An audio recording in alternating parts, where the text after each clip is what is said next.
Hey folks, thanks for joining me again on Sundays. I've just come straight off of Encounter Roleplay's live stream and just did Star Trek. That was good fun. If a little crazy. But yeah, no, that's cool. So if you're not up to much this evening, guys, check it out because Will's saving, sorry, not saving. Will is raising money for him and Sid to get into America, and they've got loads of attorney fees and stuff like that. So if you can pop over, then do that because that is very, very cool. He's into like hour 20-ish. Heading to 24. Yeah, I think right now he's the storyteller for, or the keeper for Call of Cthulhu. Yeah, and this is his 15-hour leg before he takes a quick break and then does another 12, I think. Jeez. So. I mean, wow. I salute the guy. Yeah. Because he's not just begging for money, he's asking you for, kind of, putting on a show too. So that's pretty sweet. You get to do all the normal interactions that you get to do as well, so. Yeah, sweet. Virginia, you were on Scraticus Academy this weekend, weren't you? Yeah, I was on last night or yesterday afternoon, depending on where you live, doing John Carter. That was a fun one shot. Cool. What else have you guys got on this week coming up? What have you been up to? Oz, what have you been up to, man? Well, most of my games recently have been continuing on as usual, by which I mean players trying to catch a train while being accosted by cross-dimensional people who they then run under the train. And continuing to try and get everybody together to continue on with the pre-generated Eberron games that Wizards put out a little while ago. Oh, They're cool. Quite fun. Sweet. And that's on your channel, is it? Yeah, they're on my channel. Cool. I'll check that out. Charlie, what have you been up to? I know that you've not got Lost Girls on tonight, but yeah, it's so weird. It's like, I kind of landmark my days by what I'm playing, and Lost Girls isn't here. But luckily, there's a spy game going on, and it also means that I can go and watch Highlander on Grimjack's channel, or Tales from the Grim, as it's now called. Oh yeah. I'm super excited because I think it's Pruitt's debut in that as well. So gotta support your teammates. He did talk about that, I think, on the Acton stream on Friday, where he was like, I get to be there and be awesome. Yeah, he's gonna be a Roman soldier. And then for me, I've got a whole week of RPG ahead of me. Just carrying on. I have a finale of our Warhammer campaign this week. It was meant to be this week, but it's gonna be next week because of sicknesses and things. Oh, okay, yeah. Goodbye, Dark Elves. Oh no. We have made such a tangled web, and it's already collapsed on us about 4 times, and I think it's only going to continue that trend. My God. It'll be interesting to see who survives and what the outcome of it all is. Nice. Yeah. Well, as I mentioned, we've still been running Acton Cthulhu on Encounter Roleplay, so that's the 2D20 version rather than like the Call of Cthulhu or Savage Worlds version. So that's coming out soon. So we're basically a bit like this, really. We're testing it, but that game's a bit more organised in terms of kind of plot and all the stuff because we've got the rule set developed. We just need to knock the corners off of it. You did get ghost bullets, right? Or ghost grenades? Or... The bullets were like they'd been like engraved with sigils and stuff to make them like a bit more deadly to mythos stuff. I think I even said that one of the bullets had Hitler's name carved in it. Mm-hmm. Wow, I definitely had strong. that. Yeah, that was there.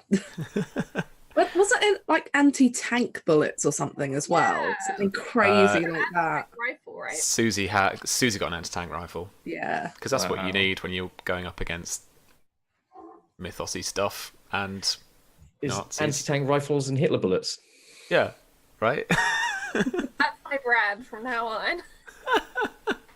I want to make a new character, Sam, that only uses anti-tank rifles. Anti-tank rifles, yeah.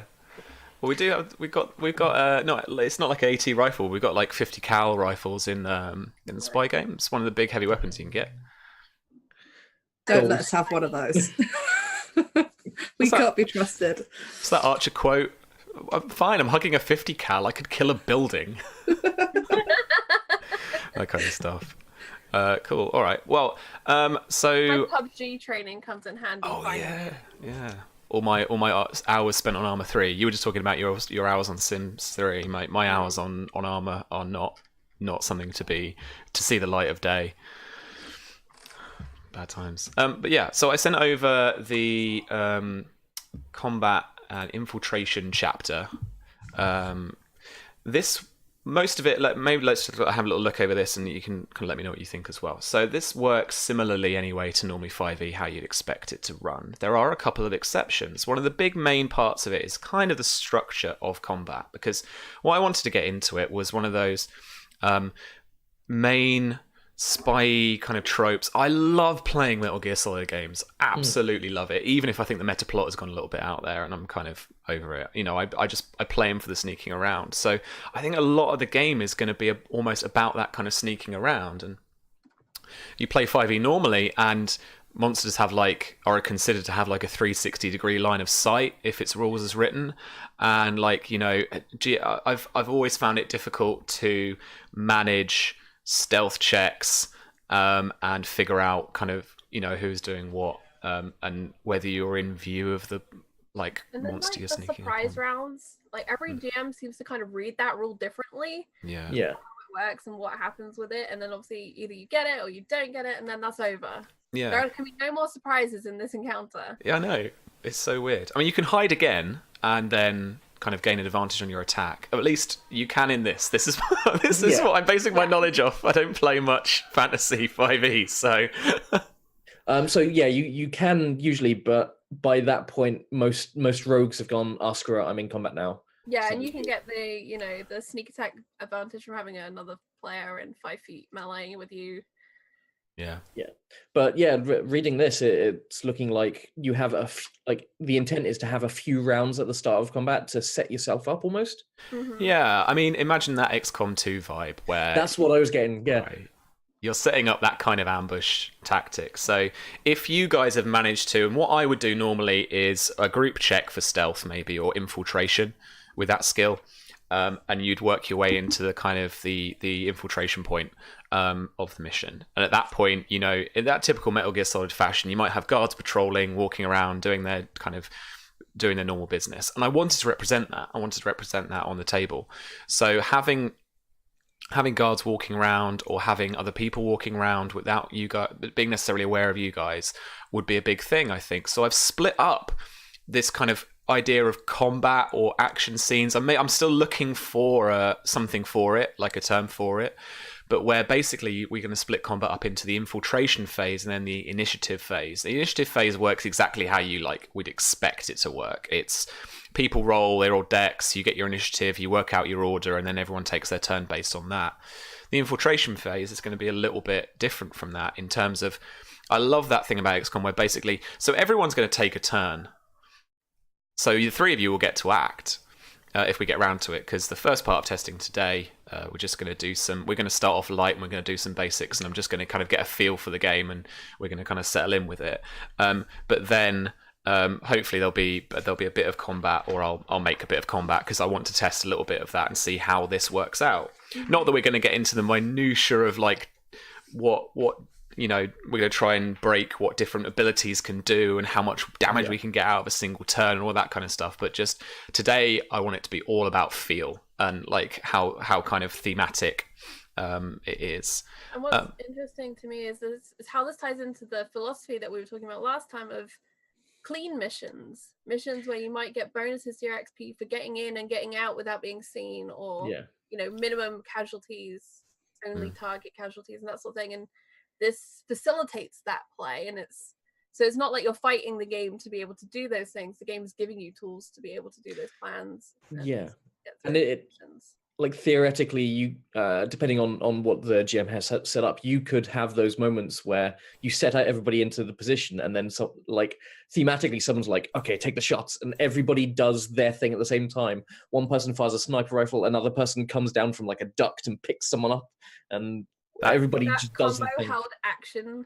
Yeah. Scenario. That going loud thing, I love that. I love that moment. Yeah, you know, when you're prepped and it all just either you do it all and nobody notices, or you do it all and that's it. Now you're going in. Mm-hmm. Yeah. So that I wanted to try and get that. I'd be really interested to see, as you were saying, Charlie, about those kind of clean missions where there was zero body count, all that kind of thing. where you play an entire, I mean, what we call combat for the sake of this, but you play it without actually having attacked anybody. It's all about moving around tactically and trying to get to your next position. But again, I'm not sure. I mean, I'm going to give it hopefully a toolkit approach, whereby if you did just want to do that theatre of the mind, or just, you know, in imagined way, then I think you could absolutely do that quite easily. And I think the challenge with that sort of scenario as well is making it mechanically satisfying, because one of the most satisfying things about combat and 5e is you get to roll a handful of dice when you hit and do a ton of damage and look at your big numbers, and isn't that exciting? And I think a lot of people coming from 5e are going to be like, but I didn't roll for damage that entire time. But then if you're giving them lots of opportunities to roll different things, maybe that's going to fulfill that. I think you're right, yeah, and I'm finding it conceptually tricky at the moment in terms of how much rolling there's going to be, because I found it very early on in alpha. It started to just become roll stealth again and again, and you don't want it to get as repetitive as that. Yeah. So like there are some steps later on down in here where it's like remaining hidden, where a lot of it is down to like GM caveat, but you know, essentially, you know, if you're behind somebody and you're moving past them, so long as you're not dashing, they're not going to see you, they're not going to hear you. You guys are trained spies, so I didn't want it to be the kind of amateurish, like, you know, if there's a change in dynamic that you move on to from like solid ground to like sticks or gravel or something, that's a difference because you need to be careful. But I was thinking is the challenge comes less, sorry Sam, from, you know, being spotted, and it turns into environment problems of I didn't expect that truck to come through there then, or I didn't expect there to be a tree right here. Where did this tree come from? I'm gotta climb it. Do I have to, you know, go around it? Rivers, lakes, bridges that have been blown up. Yeah, exactly. So in terms of the basic kind of detection stuff, like you'll automatically be detected if you appear clearly in an enemy's line of sight without any intervening cover between you and the enemy. If part of your body is visible and some intervening cover along the enemy's line of sight, the GM can decide that you need to make a dexterity stealth check instead to remain hidden.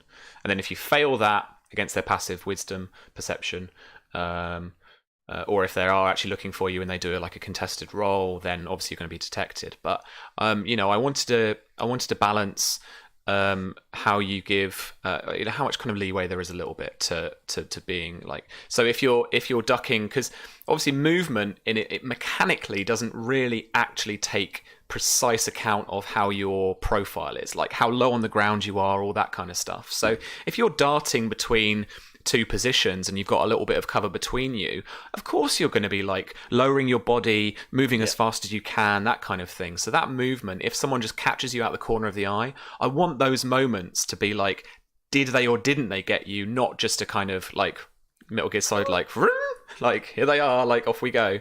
You know, alternative covert way of moving, if you just move as if you're meant to be there and you just blend in because there's no strange movement to you, you just walk. And the other thing of being spotted and then losing your tail or blending back in, so it doesn't go instantly from being spotted to encounter. Yeah, and that might actually be a nice point where it bleeds more from stealth into infiltration, and actually that skill starts to become a bit more usable, where that's actually a bit more about blending in and like being like looking like you're meant to be there and that kind of thing, you know. So yeah, and then I was calling out, people do not have a 360-degree line of sight. They have a peripheral vision and they have their kind of forward facing. So facing is going to be a really important part of combat and mapped out encounters, I think, for the game, which is why I wanted to kind of call it out. But in the same way, I want it very much, and the writing of this, like its predecessor in SRD and stuff, to be very kind of rulings rather than rules. So it's like, well, look, you know, here are the kind of constraints and the circumstances of the scene. People aren't perfect 360 degrees seeing machines, so you know they're gonna make mistakes, or you're gonna have an opportunity to sneak up right behind someone and, you know, kind of do them in and stuff like that, or take them away from that. So in terms of structure, just going back a little bit, so in terms of the infiltration phase, you know, all the spies take a turn, and then the enemy NPCs all do their stuff. And usually either what we could do is, if we're publishing like a pre-written adventure, or if the GM's thinking about this in a particular way, they could make it so that they're actually moving on like a track. Like I think last time I said about how I loved the Assassin's Creed 1 thing of like having the map of showing you where people were going to be moving. So if you had like satellite imagery of the location or UAV or something, and you knew the patrol routes, you could kind of map them out and you could judge where people were going. I mean, you were talking about Metal Gear Solid earlier. It's that first Metal Gear Solid game when you're not trying to kill anyone. You're just trying to get from the start position into a vent near the top of the map, and watching people and waiting for them to go back and forth, and watching those people take those routes. Yeah, it's judging the routes and judging the positions. So there's going to be a fair amount of observation of watching people and where they move and where they talk and walk and stuff. How you narrate that, I'm going to find very interesting. Yeah, I think that's Me going to too. put a lot of work on the GM to keep that feeling suspenseful and not just you wait and you watch and this is what you see, and make it more evocative and surrounding. I think for it to be as successful as it could be. Yeah, I think that you're right. That's going to be a challenge. Go on. No, sorry, that wasn't a breathe in to say something. Okay. So. That's all right. So then you basically repeat those steps then, obviously, until until something happens. At which point, if someone's detected, then you don't roll initiative. So you do roll initiative. Sorry, at this point.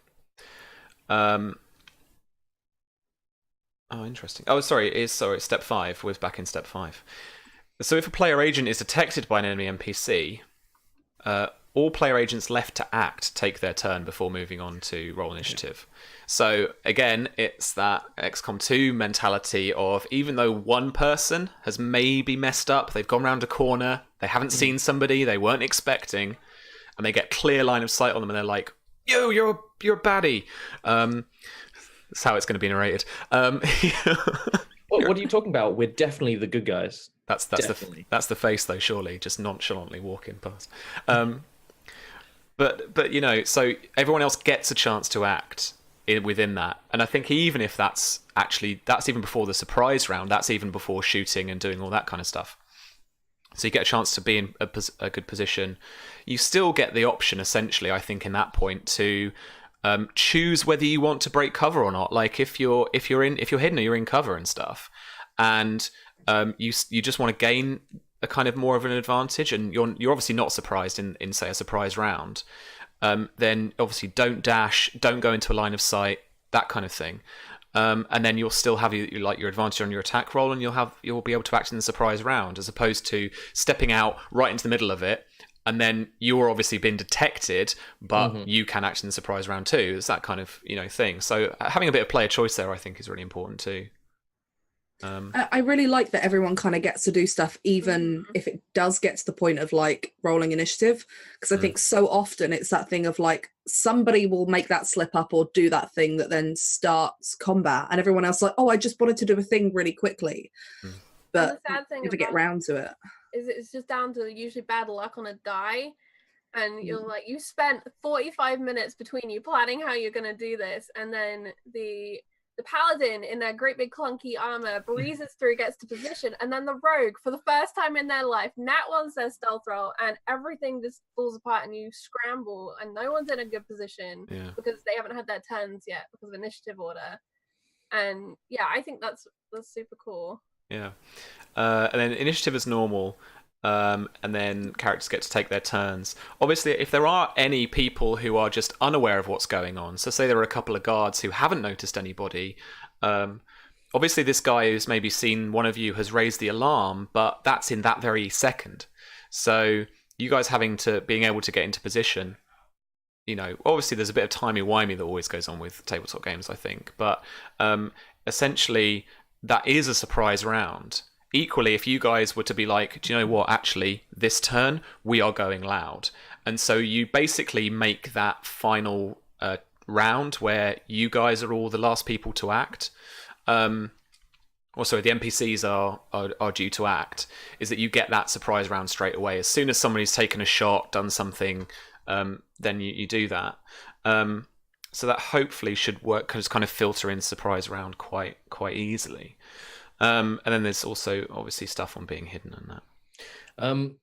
Your friendly representative in the chat has just pointed out that the system also allows it the other way around. So if we're protecting something, and you'll have NPCs who do that kind of thing, infiltrate us, I'm guessing. Yeah. So that could all still happen. So yeah, so it going to be very interesting to see a GM who can like secretly map out. I mean, this is what the GM layer is for on Roll20, right? They like so you can secretly move your stuff around and then get people into position that way. And yeah, so provide if they fail a stealth roll and against someone's passive perception, then you're like, wait, what? Who the fuck's that? And then that surprise round starts. So that will be cool. So in your turn, it's all usual stuff: a move, an action, a bonus action, a reaction. Break up your move as usual. Difficult terrain is all normal as well. We have a bigger bigger size table because we have bigger size things, like an aircraft carrier. But so what is larger, adult dragon or a Nimitz aircraft carrier? Aircraft carrier, right? Okay. Well, I don't know. Ancient Dragon's gargantuan, isn't it? I think. Okay. Oh God, I'm worried now. That's all right. The idea, though, as well, is that when you get up to those top levels, as a team, you could try and take on an aircraft carrier if you wanted to really take it that far in the campaign. V and I spent a lot of time talking on the train to and from work about how, like, a lot of games, they don't get past much like level 6, level 7. Yeah. So you get a lot of cool spy game out of that, obviously, and you want to front load some of your class abilities that way. But when you get right up there, you want to be running around a shoreline trying to blow up a Nimitz aircraft carrier. I want to crit an aircraft carrier. That's my play goals. Oh, double damage on that. I want that on when you do the Kickstarter, you should do a t-shirt that says I want to crit an aircraft carrier. I'm writing that down, thanks Oz. Sorry. No royalties. Just a guy next to it with like a truncheon be like, "Come." That's amazing. Well, they don't have high decks, right? Oh, this is true. It'd be easy to hit them. This is more the object rules where AC represents how tough they are rather than how easy it is to actually hit them. Like, you hit them. Do they come with the aircraft? Because those things are dexy. Oh, yeah. I'm hearing is that we need to steal an aircraft carrier. That's what I'm hearing too. That's what I'm hearing. Can you fill all 100 crew positions? I'm not sure. Sam, I don't know what mission you had planned today, but we've got one. Okay, cool. He's going to steal any large vehicle that Sam puts in our way. I hate to break it to you, I don't think we're quite there, guys. I don't think we're quite there yet. Let's level up first. Cool. So there are a few other actions I just want to tag for you guys in combat that I have added or have changed slightly. Control vehicle is an action rather than move. So you're sat in a vehicle and you're driving it, or you're doing that. So you move the vehicle's speed. You can designate a target, which is basically, say, because we do have stuff like close air support and calling in stuff like that. So if you've got the equipment, like if you've got like a laser designator or something, and you're actually using that, it is an action because it takes some concentration, but it's not explicitly an attack, even though you're going to roll an attack and you're going to roll some damage because it's something else that's doing it. Say the aircraft is doing a strafing run or something. That's the idea there. Dodge hide is all normal as well. We do have a second wind action. So as I said before, we were finding people to be a bit squishy. So as an action in combat, you can spend a hit die. Like everybody can? Yes. Okay. Yeah, so that's kind of taken from the class feature that the soldier had and adapted. So it's only one hit die per action though. You don't get to just like rack them up. And you do add your con modifier, but they do count towards how many you've spent over the course of the mission. So if you really super interesting because that balances how deadly a gun is. In a way. Yeah, I think we needed it. You have a combat that lasts more than 2 seconds. Yeah. Something I called out in the writing of the adaptation of the hit points copy as well is that I was like, hit points aren't physical toughness. That's part of it, but it's all about kind of mental discipline and how heroic you are, how able you are to shrug off like blows and damage. So it's not necessarily like you grow bigger as you get more hit points. And it's like I kind of feel that sometimes that's the kind of lazy idea that you can get in your head. It's certainly something that I've kind of found myself thinking. The Captain America effect. Yeah, it's not literally grow bigger, but you just I've got more hit points now, I'm tougher, and it's like kind of. But there's been a lot of chat, obviously, in kind of tabletop circles about that recently. One thing I did miss off is reloading. I wanted to make reloading a thing. So reloading is an action. One of the cool things about the soldier, I think, is that a couple of levels on, you get a class feature that lets you reload during your movement action, or as a bonus action. Oh, perfect. It's one of those. So it is that kind of quick load. Like I'm good at this. I can like strip a gun in 3 seconds, kind of jobby. It's like I can do this. So it's that kind of thing. But I wanted to make it something so that you're again a little bit of that XCOM thing of you're balancing out how many attacks you've done. So therefore, how much ammo you've used up versus when you want to reload. So it's when do you get close? When do you reload? It might be that you fire off a couple of shots and you've got an ammo capacity of 4 attacks, and instead you go, well, do you know what? I'm gonna reload now. So I'm gonna have like half a clip later, and I'm gonna reload now so that I can keep going. I'm guessing we're not tracking clips or anything like that. There's no mundanity, or are we? Oh, you've got me there because I think it should be. I think it should definitely be options, but I think my design now, my thinking is that you have essentially like reloads, so you do have clips. Okay. I think it will depend on the kind of game you're playing. If you're playing a really like heroic kind of like grungy pulpy game, you're just going to want to spray and pray. So you just reloading is part of the balance of play, as opposed to kind of counting up how much stuff you've got. I personally like to lean. If it's one of my personal games, I like to lean more towards counting stuff a bit because it gives you an idea of like, well, let's not just spunk all our ammo now.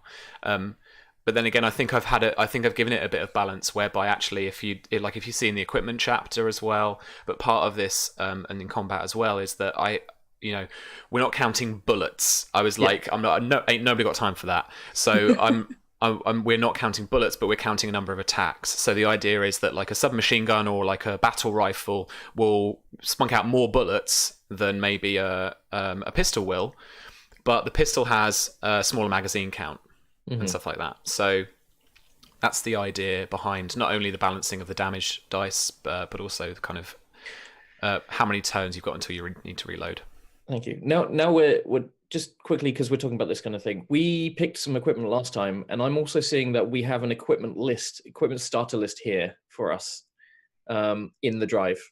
Oh my god, did James dump that on you guys? I have not actually seen this yet. So I asked him to put together a little kind of starter kit stuff.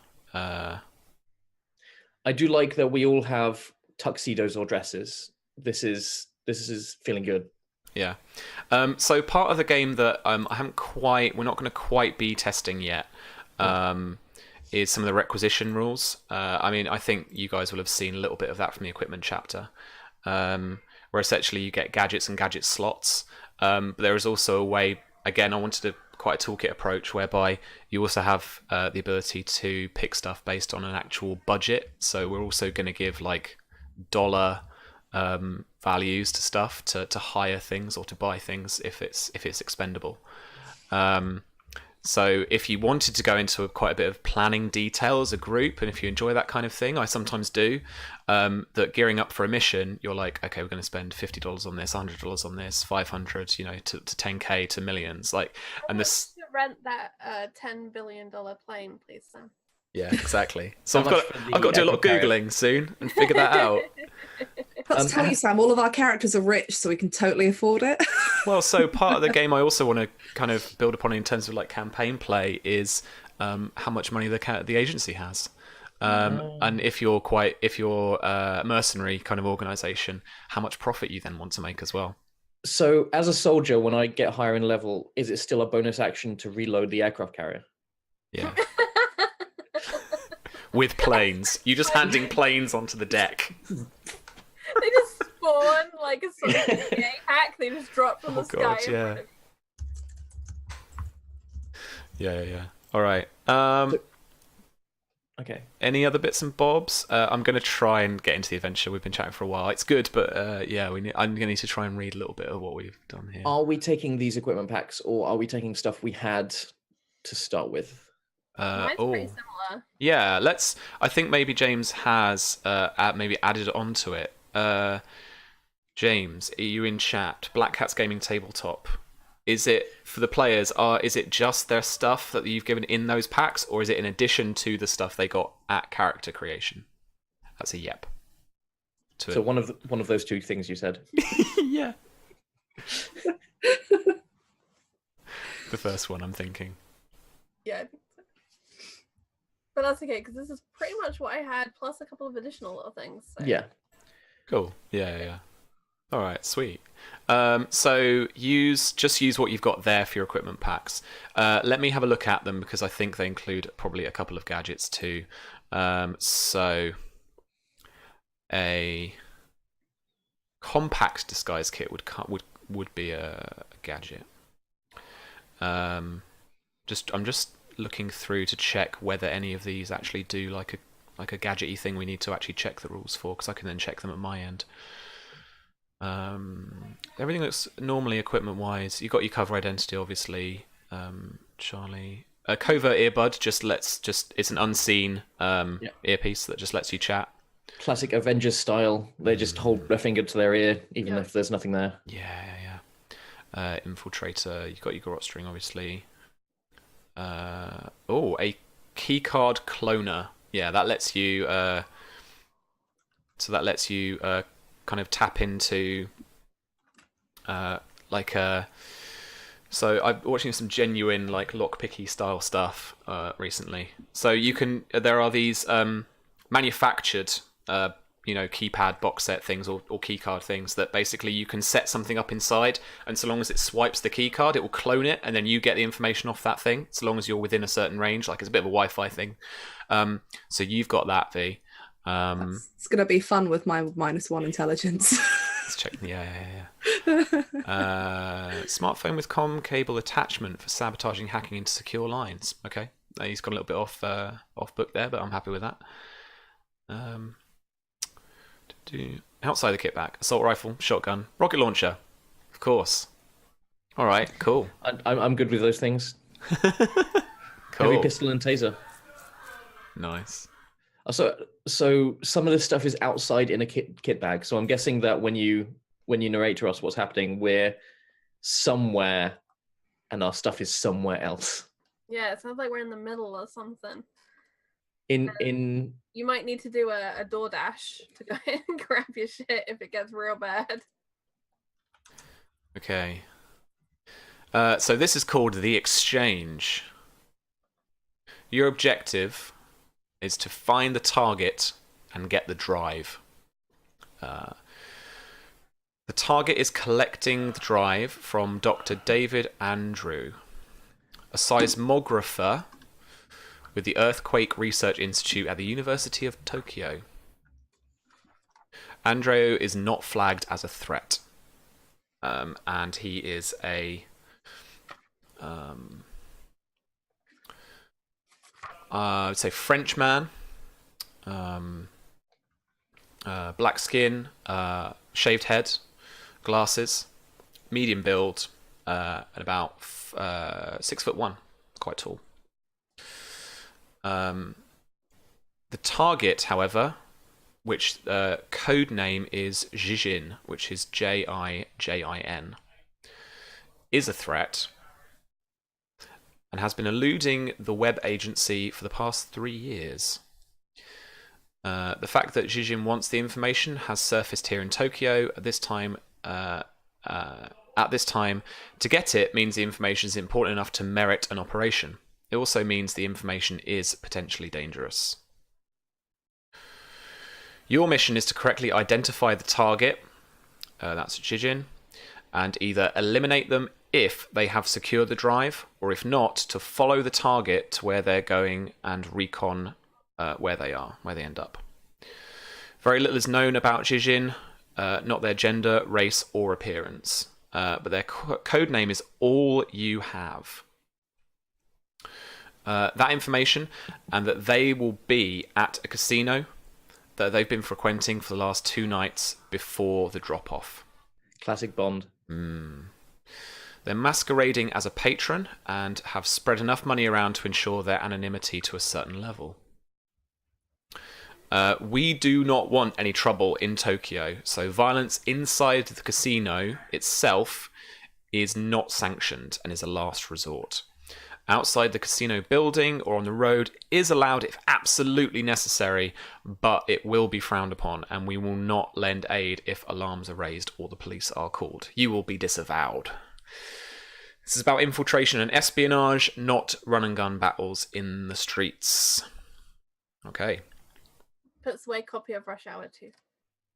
Sure. I didn't write it, so I can... Yeah, definitely. No, I'm just saying that would definitely how it would descend into some chaos. Yeah, totally. I'm getting some reasonably significant Star Trek Deep Space Nine hits from the seismologist, because there's an episode with an earthquake situation involving a character from that in this. I don't know if it's on purpose, but there's like Bond overlaps. I'm gonna call this episode "No Trouble in Little Tokyo." I like it. That's going on YouTube. Good stuff. Cool. All right. Sorry, what was the name of our contact? Dr. David Andrew was the contact.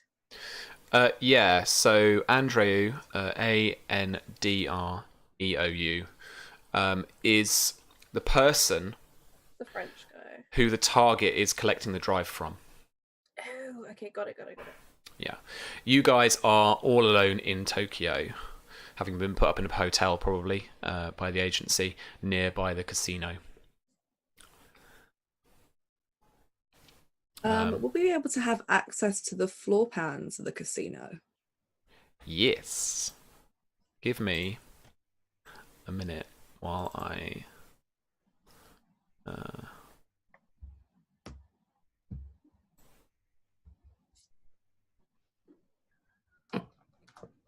just want to check if any information is on here that shouldn't be. Oh my days, I don't even know what to... Oh, okay, I get it. All right. So there is 2. I just need to download these. Oh, is there a player-facing version? Yeah. All right, here's where I go to Roll20. I try and dump this in. Uploading! Ooh. Boom. How big are the squares? Not big enough.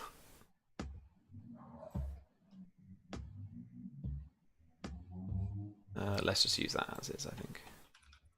If we need to do a bit of combat, if we get to that, because I want to try and test some of it. That's good. There we go. That's all of it there. All right. So you've got an upper bar, a balcony with a bar there on the left-hand side. Then you go down some steps, I would imagine, into mezzanine. Okay.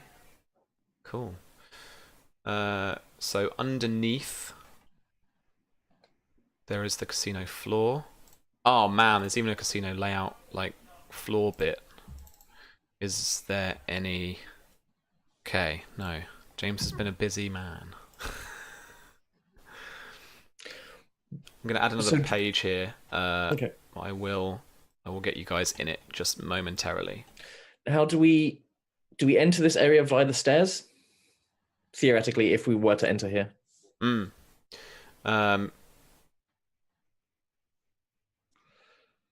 Yeah, I would think so. Let's... Those long rectangles are doors, I'm assuming. Yeah. Oh, the stairs are in the right-hand side. So you've got like a circular staircase, cylindrical staircase on both of those sides. That leads you back down to the other floor, which I'll just dump you guys onto now in terms of the map. Okay. Ooh. Oh, okay. Yeah, the stairs going up and down. All right. That is what you've got there. And then there is a third page, which I might just quickly dump on you guys now again too. Are we able to jump between pages, or is it just you that can do that? It is just me, unfortunately, I think. What I'll do then, actually for ease, is I'll also do a map page, which just lets you look at all 3 as kind of a layout thing. That's what I should have done from the start, I think. Never mind. Oop.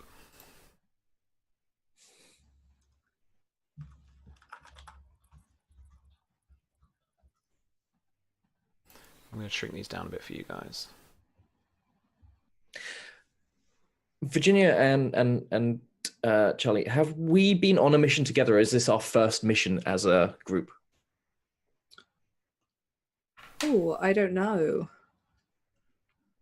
I mean, I imagine that maybe we have worked together, because didn't Sam say last time we were like kind of almost mercenary like? Yeah, we are the Bravo team. So Yeah. yeah, okay. So we have. And it maybe if you did want some sort of distance of, oh, I haven't seen you since Rio kind of thing, maybe, you know, Bravo team got split up to go do different jobs with other people depending on what was necessary. Yeah, or we've all got like side gigs, and we come together to do Bravo team stuff sometimes. I like it. Call in the Bravo team.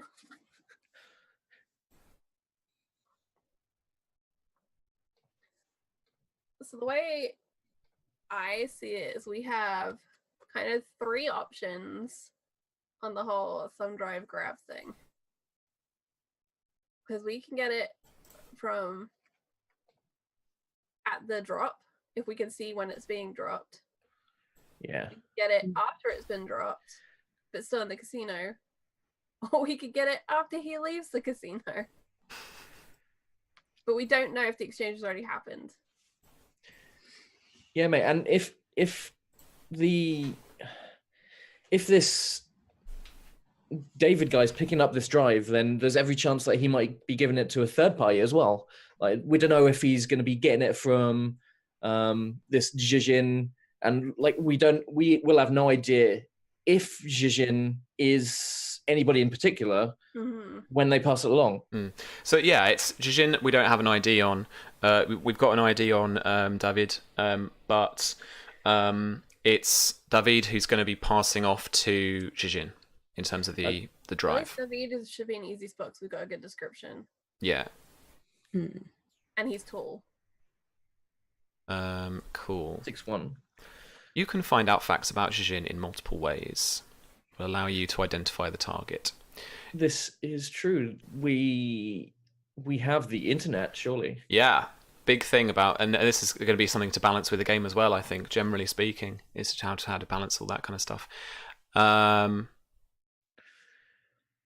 So in terms of just in terms of like, we're kind of, it would help if I could think of a kind of good story reason. But so Intel says you guys have about 30 minutes to figure this out in terms of just getting some information. Yeah, Intel says that Zhijin will leave with the drive in about 30 minutes. Okay, so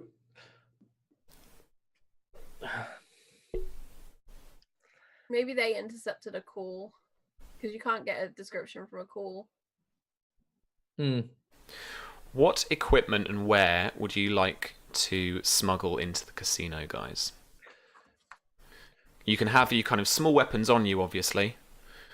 Any kind of pistol size that you can stow away. There's a good amount of backspace in kind of in the bottom of the spine, kind of area on your back, so the lower of your back. Or anything large you need to carry, like a briefcase or attaché case, or anything like that.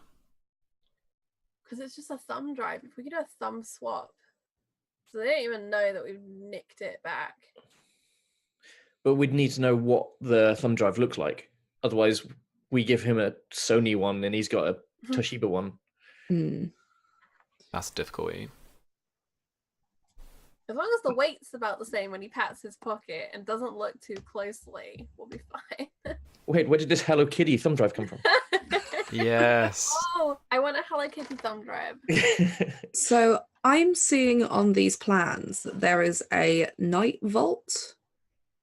Yeah. Mm-hmm. I'm wondering if he's paying almost anonymity money, is he also paying to hold items? Because I'm pretty sure some casinos will hold things for you in terms of like your winnings and Aye. So is there a chance that actually this isn't going to be on this person, he's going to have it locked away until he goes to leave? This is the other problem, is because it's a thumb drive, that's something small. You could do a handoff anyway. You don't need a private room. You could even have it among the person's winnings if you've got enough people paid behind the scenes. You just tape it to a chip and hand the chip over. Because you only need that tiny bit. You don't need the whole... Are you saying that we need to steal all the money in the casino? I think that's what I'm saying. I think this is what I'm saying. I just figured out how we fund the aircraft carrier. I imagine Grace turns her laptop round and it's like a giant conspiracy board of us to aircraft carrier, and stealing all the money in Tokyo is in the middle. So this looks like they've got a private room for craps. Like they've got a private craps room in the back. Oh no, is that a lorry in the back? Because it is the same color as the craps tables. I think that's a loading bay. That's an escape car for Jijin. So we know where he's going to be at the end. Near the exit. But that's after he's already sent across the item. Like that, if he's escaping, he obviously won't have the. So I think the optimum point, because we have so many unknowns, is we're gonna have to shadow David, and we're just gonna have to figure out when the drop is happening and move quick. Unless we can find out who you pay in this casino anonymity money to, and we outbid. Do we have the money to outbid? We're talking supervillain levels of treachery here. I expect they're well funded. They're not going to drop $1 million for some, because that's going to draw too much attention. Like, well, why the hell is this guy dropping $1 million for cover? You're just handing a little bit of money of, don't mention I was in here, my wife's, stalking me. Well, we don't know who Jijin is. It could be like Jeff fucking Bezos, and he's got like all the money in the world, and it's just normal that he shuffles around this amount of money. But yeah, you've got a good point. We now know that someone could be bought. And I don't think they're going to be dropping huge amounts of money, just enough that it's like, all right, you're a big spender, go have fun. Okay. At which point, the casino staff are probably watching this person, because everyone talks, even if they're everyone will be watching the important people. So you're thinking that we should have someone talk to some of the like the cleaning people or or something like that, to just get some intel on strange goings on. Find out who you've been told to either stay away from or look after real well. If you can get that list, that's a list. That sounds like a job for one of you two. I don't know. I think you'd make a fine waitress, Armstrong. I don't think I'd look too good. Look, I'm good with my hands, but it's the apron doesn't suit me. I could try, but I think that Grace is probably better suited to getting people to talk. And conveniently, I did bring a little disguise kit. Well, there you go. If you need to go in afterwards, then you're not going to need to worry about, looking like one person then another. You got this? I quickly go into Google and I look up this casino and I look at their promotional pictures to see what their waitresses are wearing, and hoping it's something generic that's going to be easy to rip off, because otherwise I've got to go and find where they keep uniforms. Yeah, absolutely. Cool. All right, I've given it a read. I think I'm good. I think I can run it, even if it's not quite as written. And we don't have long, so I need to go and do this quick. Well, are we all going in? Because if we've got tuxes and dresses and stuff, so we could kind of hang around at Case the Joint while you're chatting and seeing if. Actually, yeah. So, do we have enough spending money to just be patrons at this casino? What kind of casino is it? Yeah, definitely. Okay. Otherwise, it's just not cool. Line of credit. Otherwise, otherwise it's just not cool. Because it's more fun. Yeah. Because I'm happy to have a wander around and see if there's any particularly flashy spenders or somebody who looks well off but isn't spending a lot. If I'm busy asking questions, I can't have eyes on David. Okay, cool. Virginia, you absolutely make someone who is spending quite a lot of money. It's American white guy, oil tycoon style, like, the cowboy hat, the boots. He is the walking stereotype of the mattress king. Yeah, the mattress king, Ford's Mattress Inc. You've all seen the adverts. Mustang mattresses. Yes. He's got he's got that on the back of his bowling shirt, like his cowboy shirt, like stitched in. And he's throwing down loads of money. Does he appear to be paying full attention to, like, what is he actually playing? So he's playing roulette down in with like the middle table. Let me get off the thingy layer. Does it appear that he's kind of paying a lot of attention to the game, or is he kind of doing that thing of, I've got enough money, I don't need to look because it doesn't matter if I lose? Oh no, he loves a gamble. He's going for it. This is his gig. But he's not kind of distracted by anything else. He's paying full attention to the game. Yeah. Okay.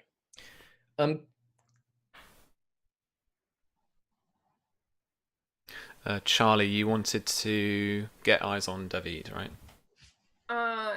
Yeah, that would be the first thing, and I guess I need to kind of make an infiltration or something to try and turn into a waitress. Yeah. So make me that check. This will therefore be the passive difficulty class for people who are actively trying to look out for you. So is that infiltration? Yeah. Okay, so I have +1 to that. I'm super good at that. Okay. This is not only you disguising yourself as that, but this is actually you having made your way into the kitchen, taken some plates, actually like what I was thinking, okay, so let me pitch this, is what I was thinking was she doesn't actually bother going behind the scenes at all. She just grabs one of the abandoned trays and just starts walking around. Yes. The less she has contact with other staff at this point, the less likely a manager is going to go, wait, I don't know who you are. Yeah. That's cool. And yeah, until she needs to go somewhere, the staff only, she's not going to. I'm wondering... so I would like to kind of turn this into a theme. Yeah. This is absolutely it. So her theme is basically she'll go and collect empties and go take those up to the bar, deliver orders, and bring the orders back. Because that's nice and simple. No one really cares who's making the orders and dropping drinks off. Cool. So you can make an infiltration check, and you can add your perception proficiency if you have any. That would be on top of your that's as a modifier. So that would, I think, be on top of. I have no skill in perception. Oh. Wait, that doesn't sound right. I should have a 1 in it, but I'm not proficient. Okay, so you don't get that. You don't add your proficiency bonus as a modifier.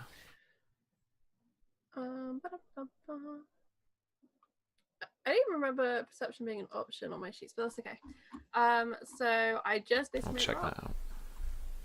I think that might be one of the ones that was not included to start with. Yeah, I mean, I don't remember seeing it like as a skill option, but I may have just looked past it. That was no. Let me have a look. Oh, it is on there. Okay. It is on there. Cool. Don't have to check that then. That's cool. All right. If I can, then just for future, just so we can actually test it as a skill, is if I made my proficiency in stealth and I'll stick that in perception. Sure. That's fine. Yeah. So it's all about that. So yeah, Right. the idea here is that you make your infiltration check as normal with your proficiency bonus, and with infiltration if you've got that, and any ability modifier that would apply, and you add your perception proficiency as a bonus. So that'd just be an additional +2 to that then. Cool. Unless it's is it the whole perception modifier, or is it just proficiency bonus? Perception proficiency, so just the proficiency bonus. Okay, so still, yeah. So yeah, just +2, so that'd be an 18 total. Nice. Okay. So that is that kind of passive check, passive difficulty for other people who are trying to suggest you. You're doing a really good job of. It's one of those, like, I can imagine the shot where basically, you know how you can almost see it in the Bourne Identity where he runs after that car that goes. It's that trick shot that they do in films whereby they just disappear. But they're actually like running with the car or whatever it is that's passing the screen. So there's like essentially there's a little crowd of people, tourists that are coming by, and as they go past, you basically blend in with them. But what you've done is picked up a tray, and now you're just walking around, blending in, doing a really good job of that. Okay, you immediately get eyes on Andreo as you get to the ground floor bar. So if I go back onto Roll20 for people, that is so the middle map, and there's that ground floor bar in the kind of bottom left-hand corner. So he's sat there, he's drinking. It looks clear, icy. It's got a slice of lime in it, and he's drinking away. So, what I would like to do is, I imagine Grace opens the comms that we've got, pushes the little button, whatever it is, to trigger, on microphone, and Armstrong and Nick's kind of hear this weird drinks order being passed over, and Grace says something along the lines of, "This bar is so small compared to the rest of the casino, just a door in and out." Just like some sort of random waitressy complaint about this place, so they know where she is and kind of what's going on there. Yeah, and if you look at the map there, what you've got to the kind of north side, as you look across the bar, you've got the foyer and the cloakroom beyond, and then where you've just come from would have been the corridor down to the bottom right, just below that. Yeah. While this is happening, what I've probably done is I will be on the mezzanine, looking out over the floor. I can see myself like standing near where the viewpoint bit is on the map there. Yeah. Kind of leaning over the balcony, watching over the casino floor. What I'm going to be trying to do, because Virginia is actively looking for Jijin or just about anyone here really. I want to make sure that nobody is trying to look for either us or it kind of like keeping my eye out for threats, seeing if I can get a clone on someone else who might be hiding a weapon or hiding something on their person. Okay. There's a big crowd, so this is going to be quite tough. I think DC 20 to really get a good impression of something like that.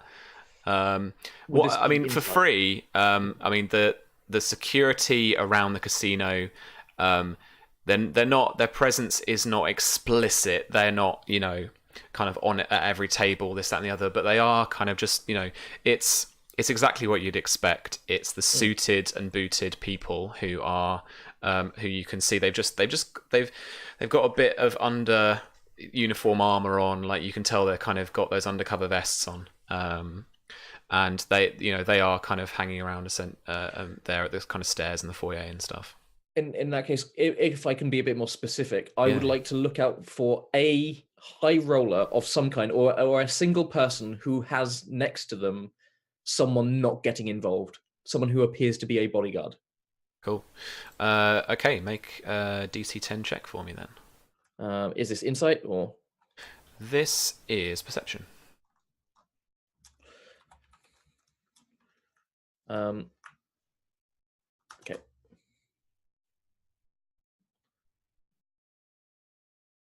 Did that come through?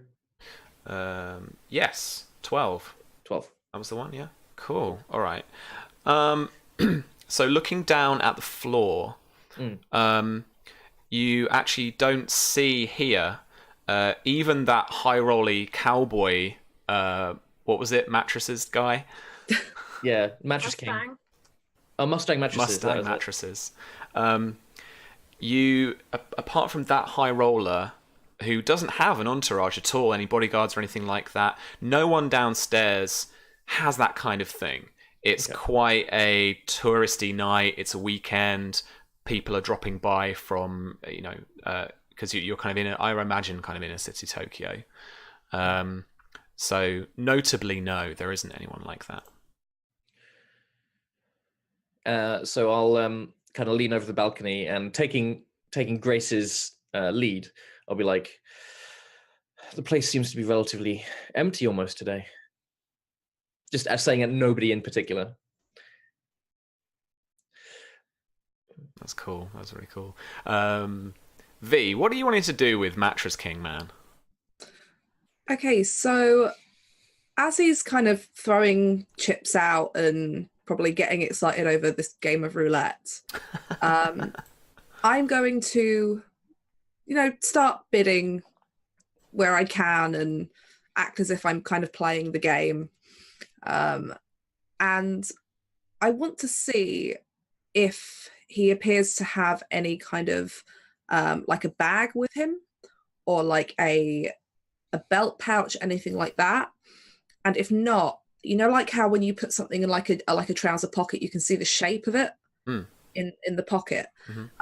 If I can see anything like that as he's playing, because I can kind of make the excuse of kind of moving around the table to see where I want to place stuff, and using that, being able to kind of go around and kind of chat to people the way that you do at casino tables to check him out and see if it looks like he's carrying anything. Yeah. Having never been a high roller in a casino, I'm really having to think about how he would carry his money. Back pocket seems really dumb. But for some reason I've got in my head the guy in like Levi's and this like cowboy shirt. So he's not really got like much, like any kind of big place to put it. They give you trays for chips, don't they? If you like cash out a lot of stuff. So and usually you have a handler who handles it for you. Right. I'm gonna say he notably doesn't. Like he's got this tray of chips in front of him. It's on the table and it's clear to people playing that they're not part of the game at this point, and he's putting stacks on the table as he plays, because it's these are the roulette tables. Yeah, so he's putting stuff on the table from his tray when he wants to place bets, as you do with blackjack. You quickly survey him. I think you note that he's got he's gonna have like a smartphone in his right hand pocket, front pocket of his jeans. Nothing in his back pockets. In one of the on one of the breast pockets on his shirt though is probably quite a thin wallet, in terms of one of those card and money clips rather than a full wallet. So he's got probably a couple of, and this is something that you will notice, because normally maybe it's so thin people probably wouldn't, but it's the kind of the shape of it and how it sits on his person that you notice this clip of essentially what's probably going to be money and maybe a credit card, and he's probably therefore left everything else in a hotel nearby, and he's come here specifically to gamble with that money. Okay. I feel like he's almost a bit too interested in the game to be our guy. I'm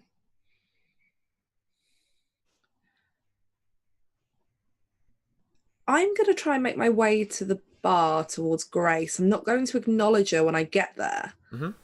But so the thing that I have for swiping for card swipes. Yeah.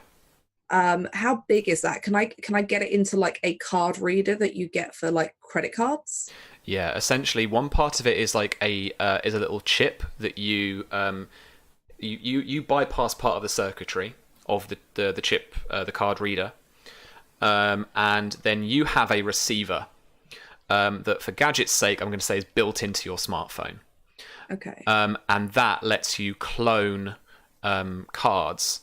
The final part of that, therefore, is that actually what it will also do in terms of cloning is with your phone, it will let you, this is such a London-centric thing. Like the Oyster cards and stuff, or chip the card readers that you just tap your card on, whatever those frequencies are, the chips in there. You can do that with your phone based off of that.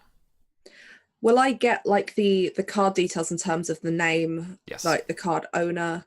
Yeah. And will I be able to see like history in terms of purchases? That would be like a hack. That would be like a bit of actual kind of hacking that I think we do. But yeah, you could get that basically kind of through channels through the banking system, like mobile banking, that kind of thing. I'm going to walk... Okay, in that case, I'm going to go into the bar, and when I spot Grace, so I'm guessing you're clearing some tables or something, I'm going to kind of flag you as if I would a waitress, and say that I'd like a drink, can you bring the card reader over to the table and just take a seat somewhere casually in the corner and just wait. Can you do that awful click? Yeah, because I'm going to pretend that I've got a bit of money, probably. So I'm assuming that all of, like, both me and Armstrong are having to pretend like we belong. Yeah. Yeah. Well, I've got my probably like a South London accent or something going on, but trying to put some, like, I'm near the baccarat tables. I'm looking over at baccarat, trying to work out how to play baccarat because Play baccarat, yeah. Mood. Because like Oz doesn't have a clue. So I imagine Grace for her part grabs that circle tray she's been using. She throws a napkin on it, picks up a drink, and leans over the bar and grabs the card reader.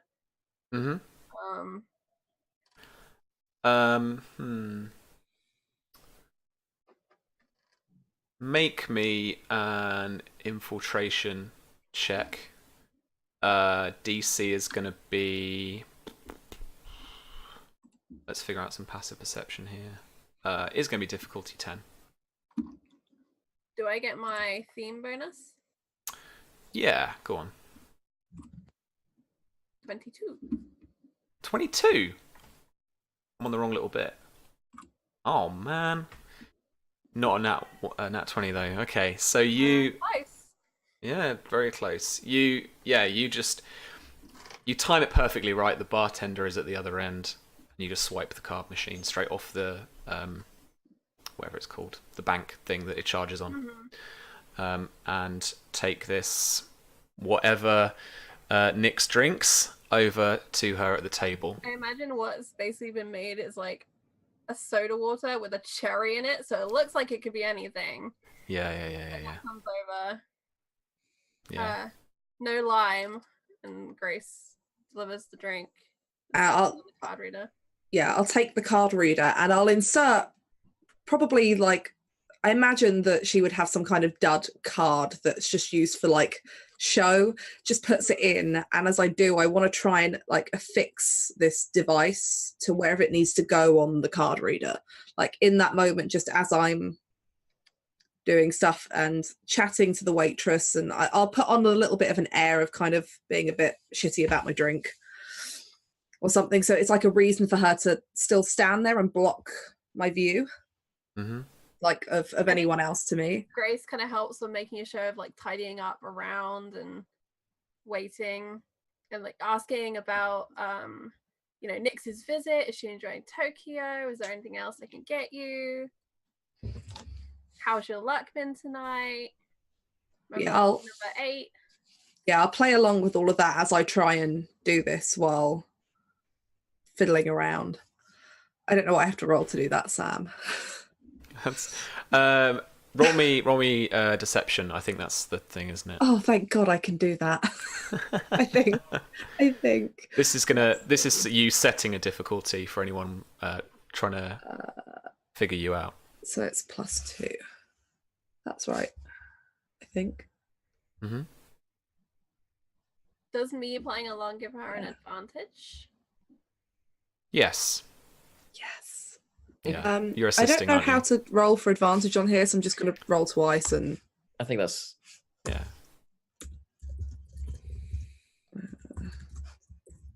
good start. I'll take the first one, Sam. Sure. So you're establishing this scene together, and that gives you a 19 in terms of anyone trying to figure you guys out. It's going really well so far. The feel of the deception, the theme you're building, all that kind of stuff, it's working really nice. Charlie, as Grace heads back towards the bar, you guys having worked out the little chip and pin charade. You put the card machine back down on the bar, and it's now ready to clone cards.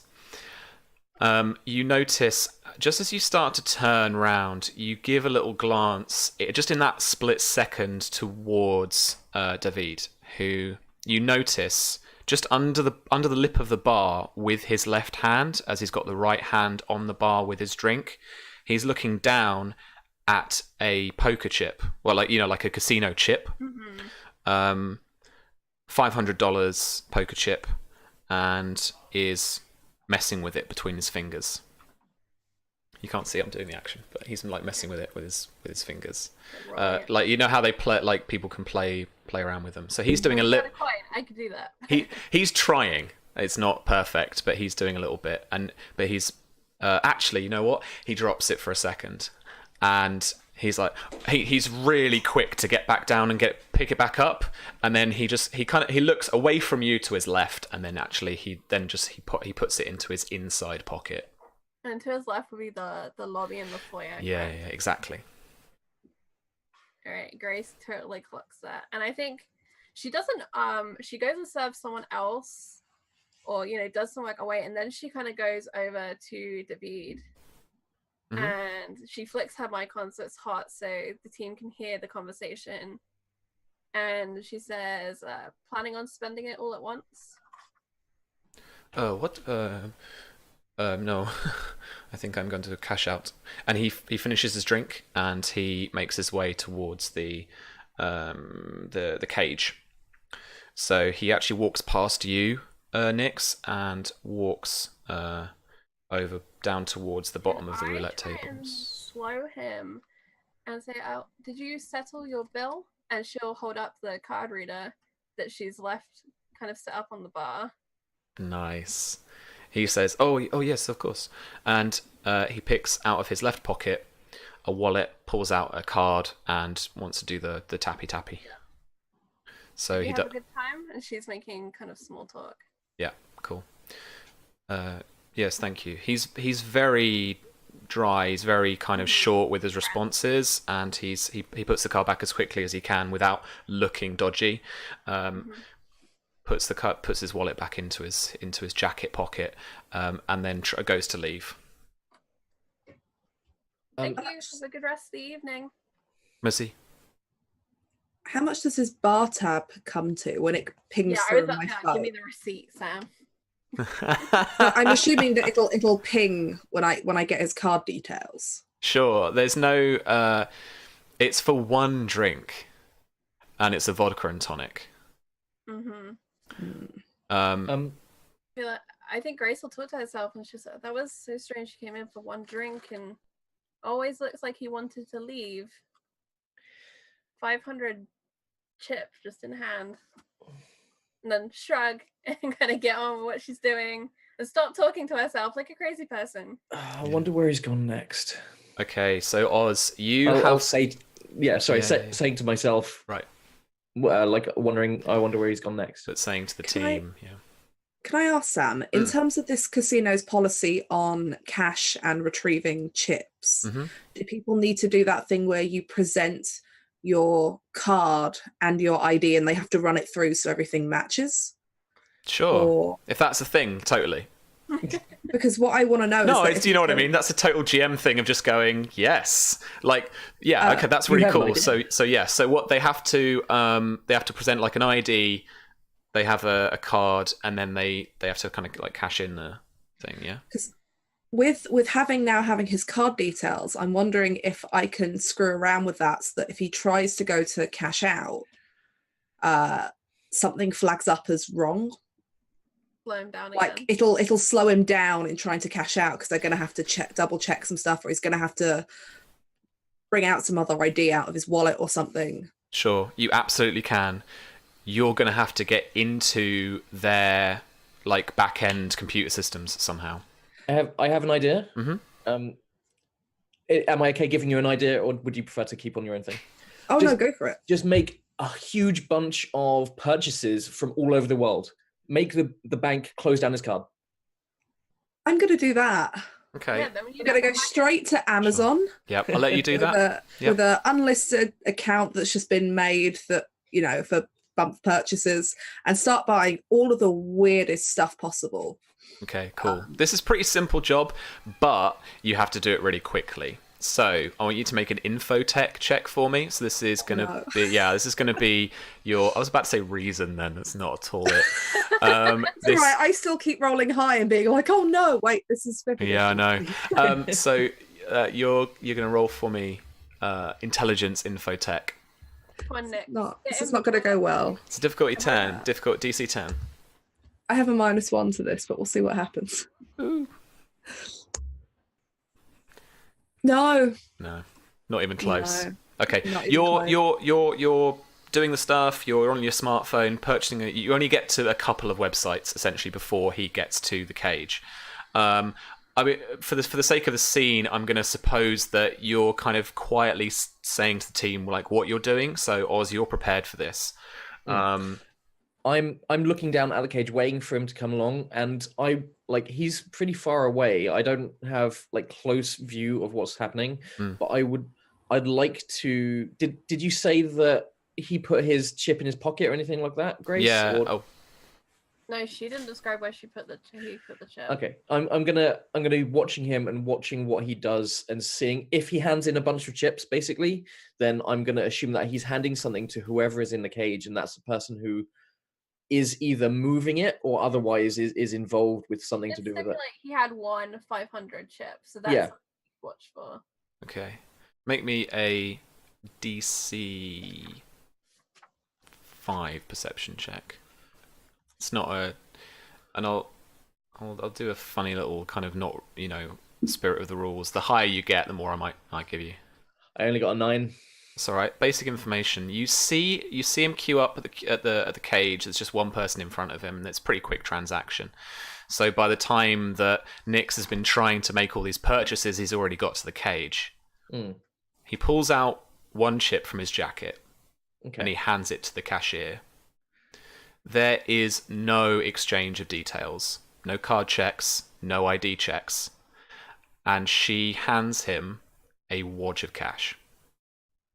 Bigger than 500. Definitely bigger than $500. I'm gonna communicate to the rest of the team that the cashier is involved, whether it's Jijin or not. But the chip is in the casino back rooms. It's going to be in the cage. Could be anywhere very quickly. Cool. Okay. We're reaching up to about. Oh, sorry. On Spotify while listening, and as that just happened, the "Live and Let Die" chorus kicked in. It was it's such a golden moment. We have succeeded. Sam, what are security wearing? They are wearing suits. Quite smart suits, fashionable rather than tuxedos or more traditional kind of suitage. They're wearing something. It's actually a black on black kind of uniform. So the shirt's black. It's a very thin black tie with a silver pin. Okay. I'm gonna communicate to the team. We're gonna need to get into the back rooms. I have an opportunity to maybe to look like I'm part of the security team. Grace, you've already got a good cover. Virginia, we need you doing something. I was wondering if you're dressing up as security and you're going to try and pull that, I could go around the back and come in through the loading bay. Sounds good. I'm assuming we know what all these rooms are, Sam, if we've got the blueprints. Yeah. If there's a guard room there, then you could help me get past that. Yes, definitely. There's another option here. Do you ever remember how good Nix is at counting cards and how terrible it is when that happens in casinos and how much security guards dislike it? And how you usually take them behind the scenes so there's no scene in the casino floor. I could try counting cards. We don't have to actually do it. Oz just needs to claim that you were doing it to walk you back. That is true. Also, I need, I need to do the first step first. I don't look like one of them. Okay, in which case, if we're going for that, I will position myself over at what's a card game? I'll go and position myself at a blackjack table then. Okay. And just start casually playing, and I'm going to hope that Nix is halfway decent at blackjack. All right. Strong. Virginia is. I don't know if my character is. Just wanted to flag up quickly. Elements of the disguise. Because Grace can go and pick those up. It sounds like I need a tie and a black shirt. Okay, so Grace is gonna go to the bartender and look down and like point out she's got a stain on her. I need to go grab one of the spare shirts. Can you just wave me through, kind of thing? Yeah, okay. I need you to make me a deception check, please. Deception, whatever I've called it. I think it's deception. Yeah, it's called deception. Yep. Cool. And my deception is +4. Nice. No, +6. DC for this is going to be 10. Because it's just a normal guy. Normal bartender. 22. Nice. Okay. I mean, so the woman behind the bar here, like it's the 13th night on the trot of a long run of double shifts, and she just doesn't give a shit. I mean, so many agency workers are coming through back and forth, and do you know what? Even no, I'm gonna be like, she's just like, just take my card, Jesus. Like, Wow. she gives you her like tapping in ID card thingy. She boops and she goes straight on through. Yeah. And she's gonna go and do the job that she said she was gonna go and do, which is go and grab uniform, and she'll come out with it in her arms and say, "I'm just gonna go change in the restroom." Yeah. At which point I will move to the restroom area. Cool. No problem, guys. No problem. For tactical purposes, how progressive is this casino? Are they unisex restrooms? That will make this thing so much easier. Yeah. Sure. Yeah. Oh, perfect. Yeah. It's one fancy bathroom. Like, I imagine it's like super Japanese minimalism. It's just like one mirror on a giant wall. Yeah. And then, The sink is just like one trough with Yeah. with like the things coming out. You put your hands under. all in like a white sandstone. Yeah. The whole thing. Even the toilets are white sandstone. Wow.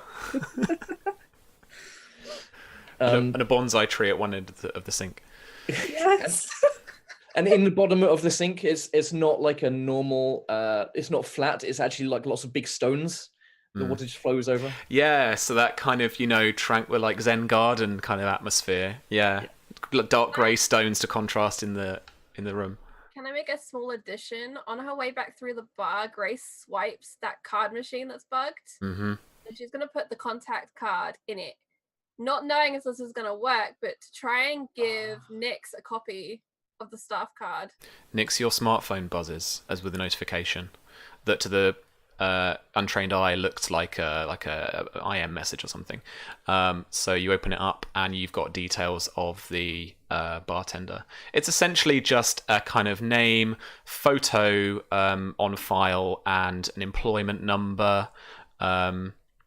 I think that's it for now. If anything comes up relevant that's later, because I'm running a bit on the fly, then I'll let you know. Because like if there's any It's basic access card, isn't it? yeah. But if there's like a code to a thing or a safe or something, I'll let you know. If we need her date of birth for the code. Yeah, you let me know when you need that. Okay. But yeah, in the bathroom, I'm gonna swap out of the tux I'm in, grab the black shirt from Grace and switch into that, and go into sort of bouncer mode. Cool. All right. Grace also changes because that's what she said she was going to do. And then she'll head straight back out, having washed her hands, to go and return the card. Mm-hmm. And you're back in the white uniform, as I was imagining. You're back in the waitress uniform. Yeah, cool. All right. I just wanted to flag up quickly for everybody that we've hit 6 o'clock. People want to carry on going for a little bit. I'm good to keep going. Yeah. Oh, sweet. Okay, this is fun. So let's just carry on. Am I able to, now I can see how like the data is laid out for those kind of staff cards. Am I able to kind of through, I don't know, weird backwards engineering, but make it look like Armstrong is an employee? So if anyone runs, he could say that he's lost his card, but if they run it, it'll He's in the database. it'll flag up. Okay, you're going to need his photo, which you could take on a smartphone. You are also going to need to make a couple of hacking checks for me. One of them is going to be accessing their system remotely, and then the other one is going to be to modify their system remotely. Let me just. It's going to be infotech again, or could I swing it with infiltration? This is going to be infotech. This is hacking. Let me bring up. Well, if I'm going to be taking. Oh, I'm proficient with hacking software. Apparently. There you go. I completely didn't realise that. So you add your proficiency modifier to those checks. I mean, two is. I mean, one is better than nothing, right? Yeah. Do you guys want me to try this anyway and just see? I think hijinks is a good idea. Go for it. Because if anything, it might just screw up their computer systems a little bit, so they'll have to deal with that, and it slows everything down. Sure. Okay, so the first one is to get into their system, right?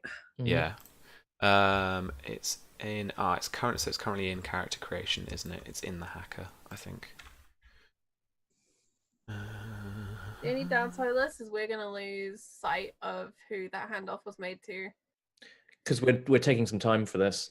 You are, yeah. All of us have got moved away.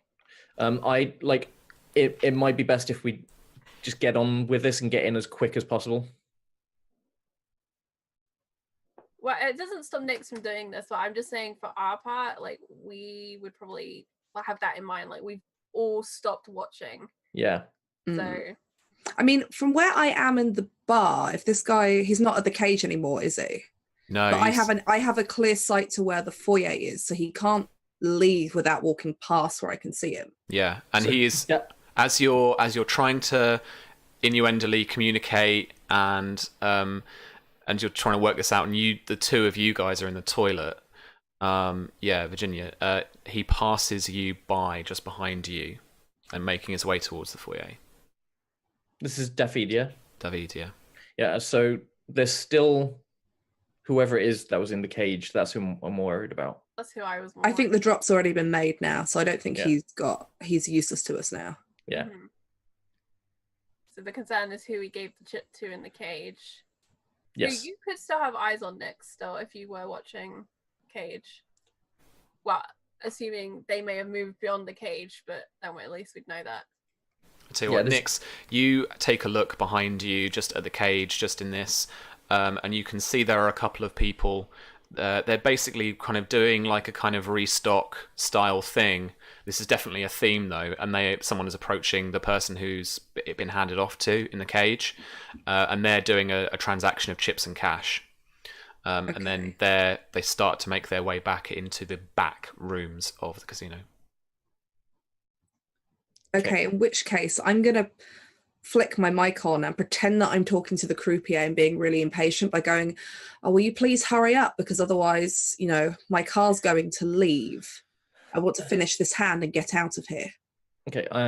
Then as quick as I can, I'm gonna finish getting changed and I'm just gonna hang up the shirt I had on the back of the thing because I've got nowhere else to put it. And on the back of the the stall door and make my way back out to where Virginia is. I'm gonna kind of walk up and down the aisles of these blackjack tables, kind of glancing over at all the patrons, just kind of looking at what they're doing and looking at what their hands are doing.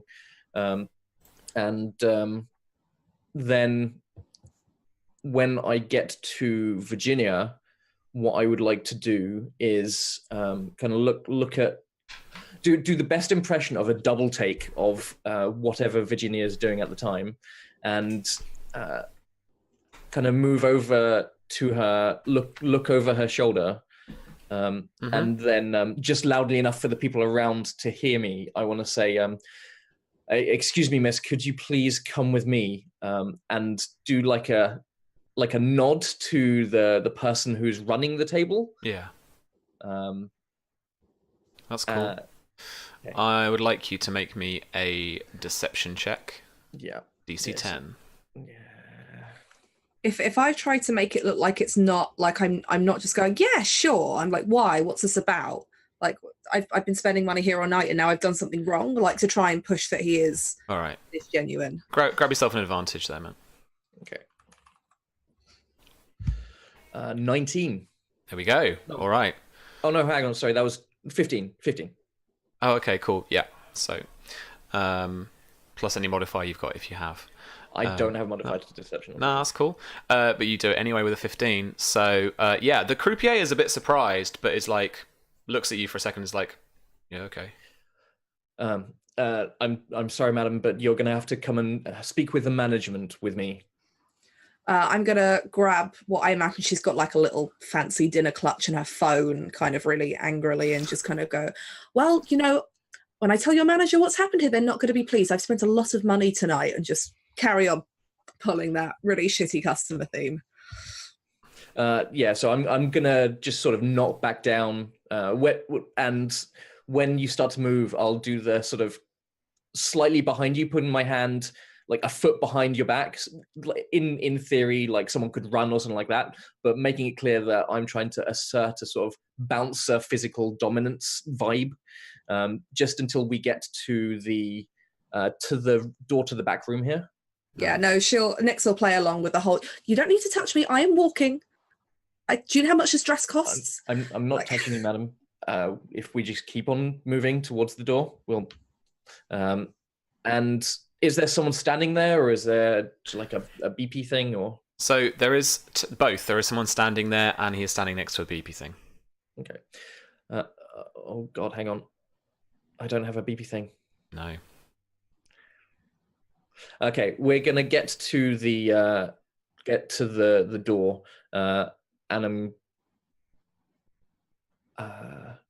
and as we approach, I'm gonna say to Virginia, make a scene. He might open it for us. Just bear in mind as well that Nyx does have her smartphone on her, This and is true. she has the card clone that she can the little frequency she This can is emit true. from her phone too. This is true. But that could all work in what you're trying to do, I think. I will turn around and make a scene and do that whole thing of like hitting you with my clutch in the chest, make it look really hard. And what I'm going to try and do is to like as I'm doing that, slip you my phone with that open. So that you could probably like pretend to swipe something. And if you cover your hand well enough, perhaps I'll believe it was a card and not the phone, and just do that. I told you not to touch the dress. I don't even know what I've done wrong. And just, madam, I'm not trying to, we just need to have a conversation about the gambling that's been going on today. If there's no problem, beep, then we should be able to get this sorted. Oh, that's so cool. So good. Yes. Oh my God. She's then going to do that annoying thing that customers do whenever like you're like, well, we're going to go to the manager, and it's like, fine, and they just start going on their own. I'm just going to do that. Fine, I will see your manager, and just walk through that open door as it opens. You and then like, you don't need to touch me. I'm going. You walk through that door straight into the counting room. So let me drag you guys down there. But before I walk through the back room myself, I'm sure that me and the security guard will have a moment where we look at each other, and like we both understand. Yeah, and he just shrugs at you, shakes his head, doesn't say anything. Okay, so who is in the counting room? I think would be my. So essentially, in here, at the various little tables, you've got one to your left and right. You've got a longer counting table there in front of you. At the longer counting table is cash, and there are a couple of people working the other side from you, with their back to facing you, with their back to the wall in chairs, and they're quickly counting out money. There's people couriering a bit of that money between that and the doorway to your left-hand side, so the kind of east side of the map there in the room. To your left and right, you've also got people who are setting up chips, racks of chips and stuff there. So I imagine the $500 chip is the yellow. It's got a kind of a gold mustardy yellow color to it.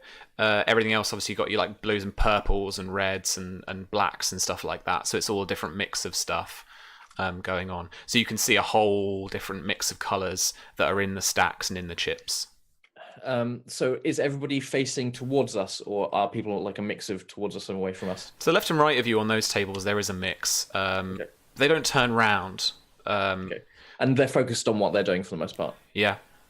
One person from the table in front of you looks up very briefly and then just goes back down to what they're doing. They see you. They've taken the scene at face value. Yeah. I'm going to say to Virginia very quickly, are they in here? Yes or no? The I don't know if I saw the cashier I wouldn't have been able to see them from the bar, would I? The person who was given the... Let's make a... let's just make a like a memory check. So I'd say that maybe that would be probably wisdom, just a flat wisdom check. Oh yeah, okay. Let's make it DC 10 because it was quite a distance away. It was quite a quick moment. Oh, this is just a straight D20 roll then. Cool. Okay. No. Okay. My dice hate me when I'm a player. Unfortunately not. I mean, there are lots of different people in here, and all wearing the same uniform too, like this croupier uniform with a waistcoat and stuff. So you are looking for a woman though, a fairly young woman, but that's kind of all you got to go on right now. Of the people in here, how many people fit that description? There are 2 people in here that fit that description. One of them is to your right hand side immediately, and the other one has just started to walk from the the left hand table to you, towards the corridor. Okay. If I spot this, I'm going to go, so where's your manager then? Through there, and point towards where she's walking. Mm-hmm. And start marching over there and that, like, well, you brought me back here. I want to talk to somebody. Madam, if you would hesitate from rushing off too fast, but I will follow, just keeping up appearances. And as I'd like to kind of glance over everything, kind of like have a look at the tables as I go past them, because you've got the person who's walking over to the door, and then you've got the second person. I just want to look over and see if there's anything out of place on the 2 people, basically. In terms of on their person, sorry, I was scrolling through the mission a little bit. So on their person or on the tables? Yeah, on I guess on their person, because I would imagine they want to separate the item from the rest of the chips. Yeah, sure. Okay, so I want you to make a perception check for me. DC 15. There's quite small stuff going on. 13. Just a 13? Cool, okay. You don't spot anything out of the ordinary on the person to your left-hand side, where they are assigning some chips to a larger tray in which they can take out to the cashier at the cage. The person who obviously you're potentially following is their backs turned towards you. There's no real sign of being able to figure out kind of what to do there. Okay. If we get to the corridor, I'm going to say something, unless, Virginia, you want to do something beforehand? Next. I just want to know, does it look like she is leaving with purpose in terms of I've got up to go and do something, or is it my shift has ended and I'm getting out of here kind of thing? She's got something to do. Yeah, she's walking with purpose.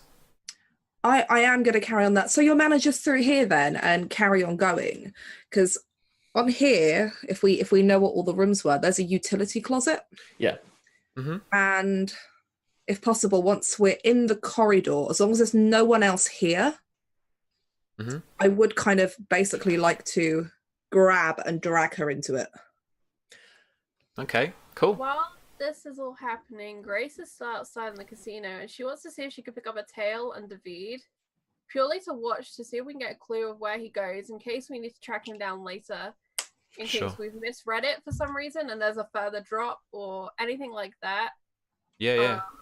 Okay, cool. You follow him into the foyer, and he makes his way outside.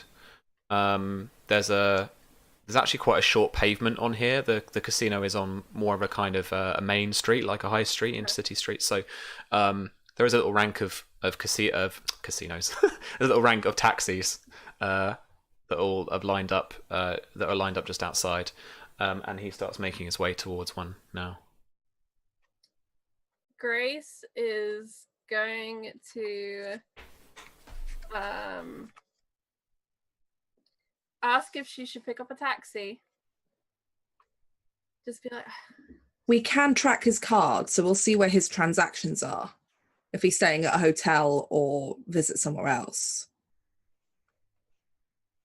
That's the only thing. We don't necessarily have to physically follow him. Mhm. Yeah. And Grace is just basically asking, is it worth me doing this in case we really need him? And like in like a quick, like we need to quickly grab him, or shall I just let him go? I'll pick up the taxi registration because we can look up where the taxi went. Most routes are logged anyway. I'm gonna say under my breath that it's near the end of the day. I should get back to the staff room at some point. All right. And Grace kind of looks at the taxis one last time. Mental note of the registration of the one. I'm assuming he's getting into one. And she'll kind of mentally note that down, and she'll be mentally chanting that to herself as she goes back into the building. Mm-hmm. And she says, "Oh, can I just grab that card again?" Just the bartender grabs the card again, assuming there's no problems. Yeah. And she just boops herself in and heads towards the staff room. And she knows what that is because we looked at the blueprints earlier. Mm-hmm. Well, she knows roughly where she should be going. You guys have got this memorized. Yeah, it's you're spies. You've got the blueprints in your head perfectly down. Yeah. Cool. So and I want to take my smartphone out, and I'm gonna text the registration before I forget it to Nix and to Armstrong, so we all have the information for later. And I don't have to remember it anymore. That's cool. Yeah. That's cool. In the blueprints, there's one room that what is an anti-room? It is a Do room. you mix it with a normal room to make energy? It's a room that doesn't like other rooms. Okay. No, let me check on Roll20. It's like a non-room, like it's like a pre-room. Yeah. Where are we? Kind of like when you used to get like the secretary's room before you went into the meeting room, or 12. when you do jury service and they put you in little holding rooms before you get to go through. Yeah, essentially. I mean, what's beyond that? So 9 is like security office. It's for these purposes, I reckon it's going to be one of those rooms that just gives you another point of separation. Yeah. Before you have to go into another room, because the security room they're going to want to keep fairly secure. Yeah, like an antechamber, but because we're not in a dungeon, it's just a room. Yeah. We had to call it something else. you know? Okay, so as the woman's walking outside, are we in front of this woman who is going into the corridor, or is she in front of us? She's in front of you.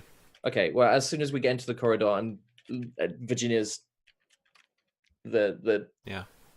I'm not going to try and be quiet about it behind her because she's already heard me talking. I am going to close the door behind us as soon as we get out, though, just so the hunting room doesn't hear us.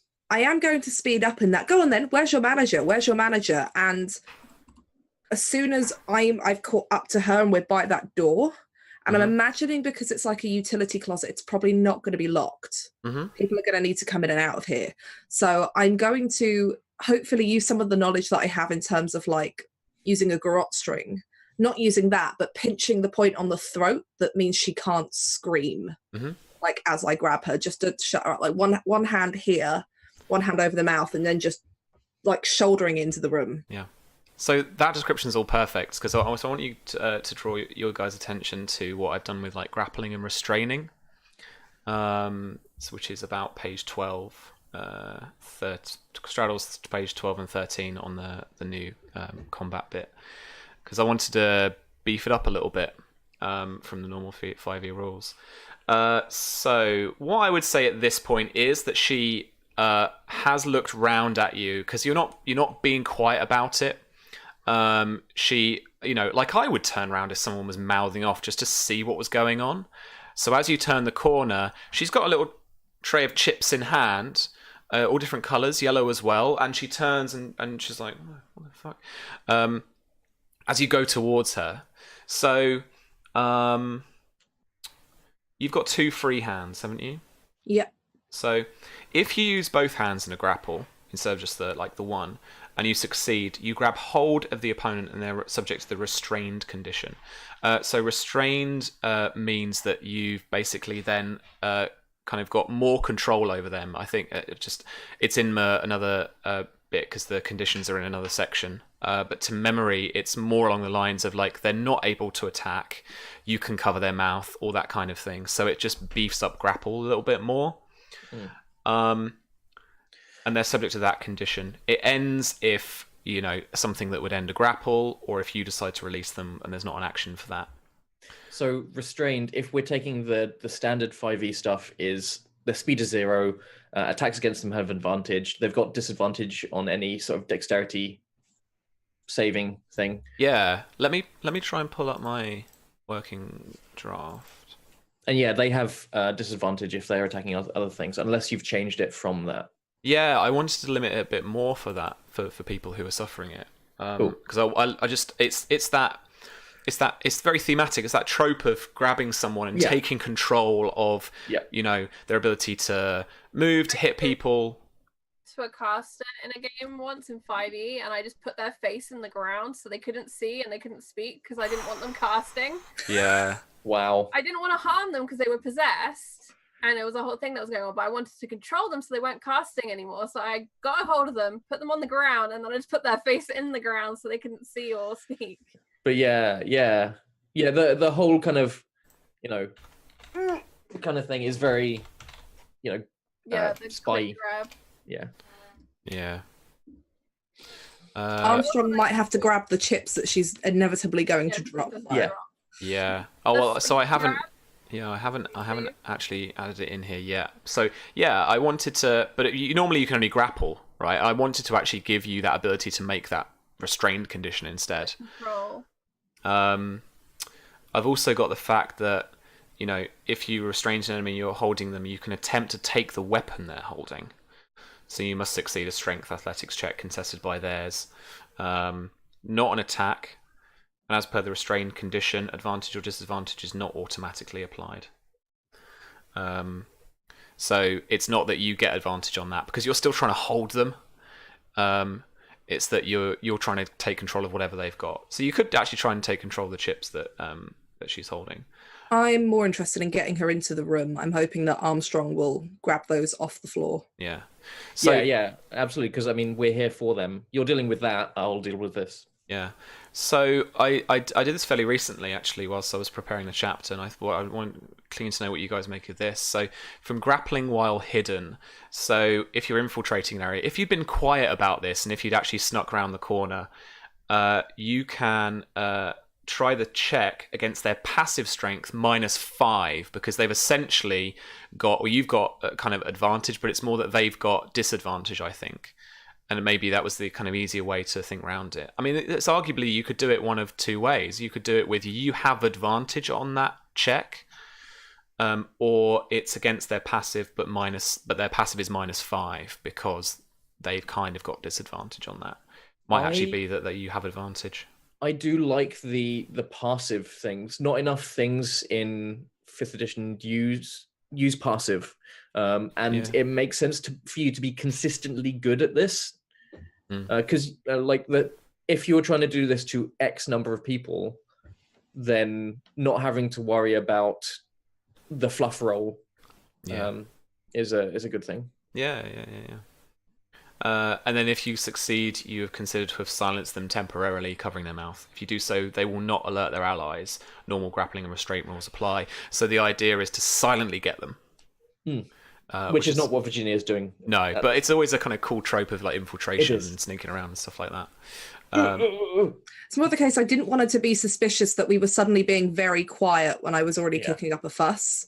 So it was keeping up the pretense as opposed to suddenly like hearing heels behind you when she probably wouldn't be expecting that in the corridor. Yeah, that kind of thing. Cool, okay. So if you make a strength athletics check for me, this is going to be contested, so I got to pull out some casino person stats, not security guard. I'm really good at this. Bartender, no. Providing the Patron, roll no. doesn't completely fail. Cage manager, no. 25. Oh, all right. I guess this is going to be with no modifier, essentially. So I'm not going to roll. You've beaten it. I don't know. I won't have a modifier. It's just a normal person. So you with both hands managed to restrain her. chips fall on the floor? I'm going to be doing two things very quickly with the same chips. Is one, picking them up, putting them back on the trays, and lifting up the tray. Mm-hmm. I'll then take them into the utility closet, and Mhm. while Virginia is doing whatever to this person to subdue them, I'm going to be going through the yellow ones, looking for anything out of place, if there's any signifier of the chip being different in any way. Wow. If they're actually here, because they might not be. Yeah. This is going to be quite hard, I think.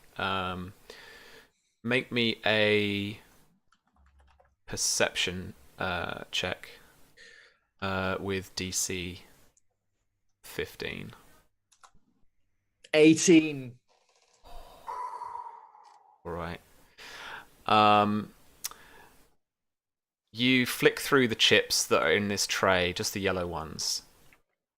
And there is one that it's like a millimeter, but it has a slightly convex shape either side, in that it's got something inside it that has obviously kind of been planted in here. It's also weirdly slightly lighter than the other ones. So rather than being the kind of harder clay, I'm imagining there's kind of, where there's kind of the circuitry, and there's not only some like light metal, but there's also probably some of the Beat out of Timo. Semiconductor stuff. Yeah, so it's it's not fully kind of like proper clay chip. Do I have any spy secreted pockets on this outfit, or is it just normal suit? Normal suits. Okay. You're not wearing your spy corset. I'm sorry, I don't have my spy corset. You should have tucked it on. down your spy corset. That'll work. Just next, I can imagine the actual conversation afterwards. They'll be like, "Next time, Grace. Next time." No, I imagine this is what happened. Like Grace appears in this utility room, and he's there with this chip. I put it in my sock, basically. Yeah. Cool. Okay. All right. So you have a chip with a chip inside. Okay. Really, really dumb question, Virginia and Charlie. Was our mission to get the chip? Yeah. Okay. Yeah. Not to get. But we also should identify the contact, right? Yeah. Because do we know what organization they work for other than the Uni of Tokyo? No, but in that case, get info. There's one thing that we know, and that is that they're going to have an escape car in the back. We somehow got that bit of information, so someone should try and make their way to the loading bay and work out whose car that is. I want to quickly see what she knows. I want to know if she's in on this or if she's just been told that this is going to happen, take a chip somewhere. Okay. So while I've got her kind of pinched by the throat, I'm going to be like, I'm going to take my hand away from your mouth. You are not going to scream. If I scream, he's going to shoot you, as I point it over at Oz. I mean, rather nonchalantly, I take out the gun and I point it at her. Yeah. So she's petrified as it is, and as you do that and say that, her eyes just widen even more. That's fine. I am the nice one. I don't want to shoot you because I want to believe that all of this is a big misunderstanding, right? Uh-huh. I'm gonna She'll give you that shaky nod. Ease off of her hand, and I'm not gonna move my fingers away from that point on her throat. I'm just gonna relax them. You were carrying those chips. Where were you taking them? She says to a crab's table 2.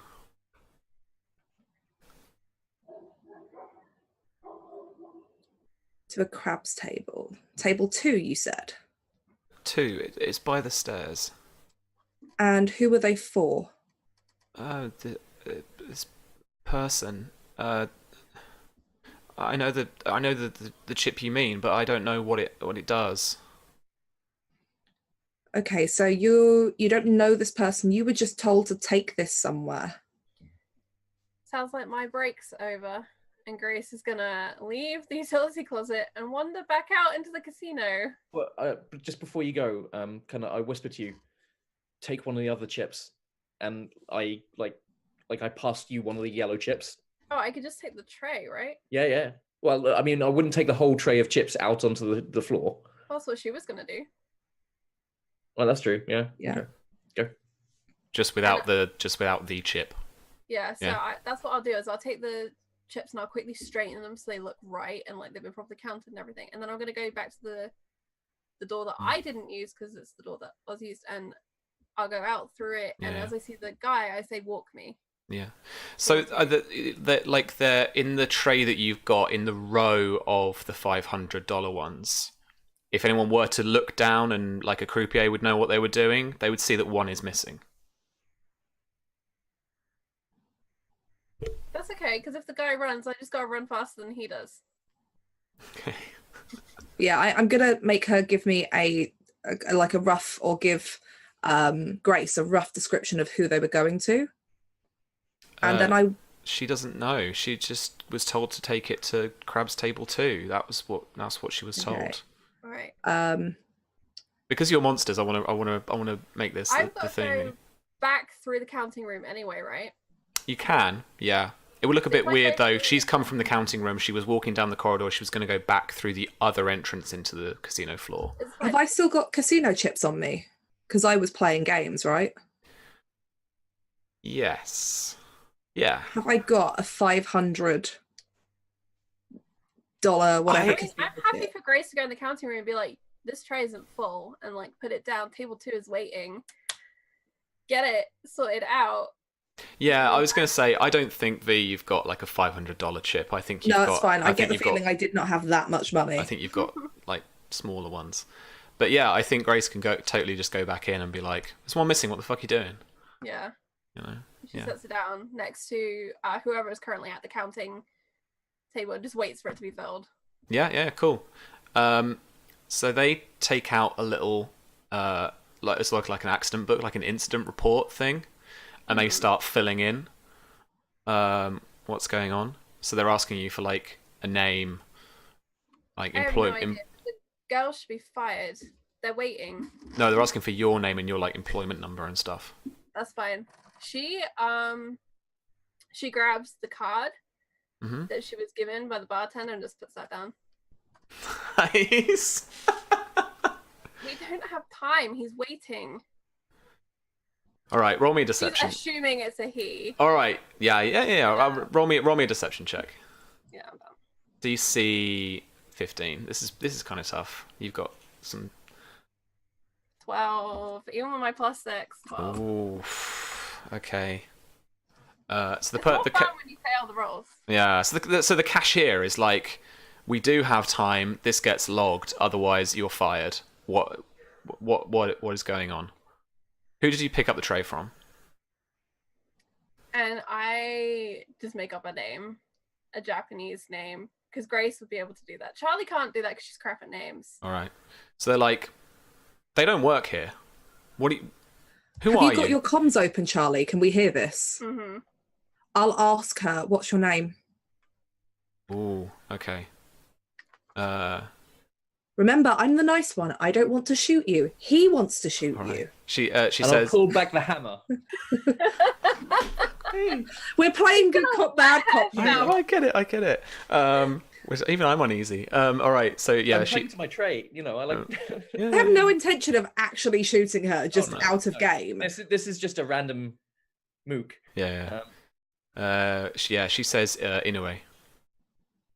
I'm going to whisper that down to Charlie. Okay. All right. I imagine then what would probably have happened is Grace, if she'd have thought about the comms being open, would have waited.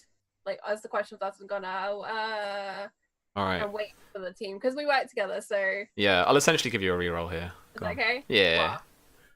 Okay, cool. This is where it gets worse. Let's hope so. One better. The guy's like, Inoue's not a counter. She's a courier. Well, then, why have I got this tray? Uh, All right, fine. You keep the tray. As that, I need to get back to the bar. okay, as you turn, the door that's in the counting room here opens. Two of the casino guards step in, and are facing off against you. They don't pull them out, but they open their jacket a bit, so they've got a hand on their gun and they've got a hand out, stopping you, and they ask you to stop. I'm going to finish there for today. Yeah. Hey. So she's pressed a little silent alarm. Yeah. So There we go. Grace is facing off against two security guards, and Virginia and me have a gun to some poor innocent woman's head. We've got the chips, so that's one thing done. Yeah, It's all going great. it's good. It's all And good. I'm pretty sure Grace can talk her way out of 2 security guards. It doesn't matter to Grace if it takes her 4 hours. You two are still free to do whatever you got to do. True. You just got to get out then at that point. Yeah, you've taken two security guards out without harming them in any way. 2 down. Cool. All right. So But we didn't start a gunfight, and that's what's important. It's true. That is what's important.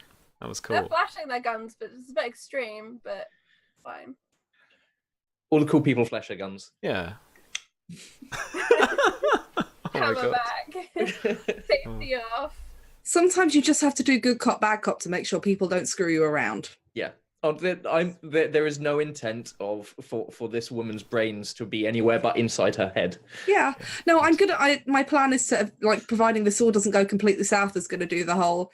You should probably end your shift here and find another job. Just don't come back here.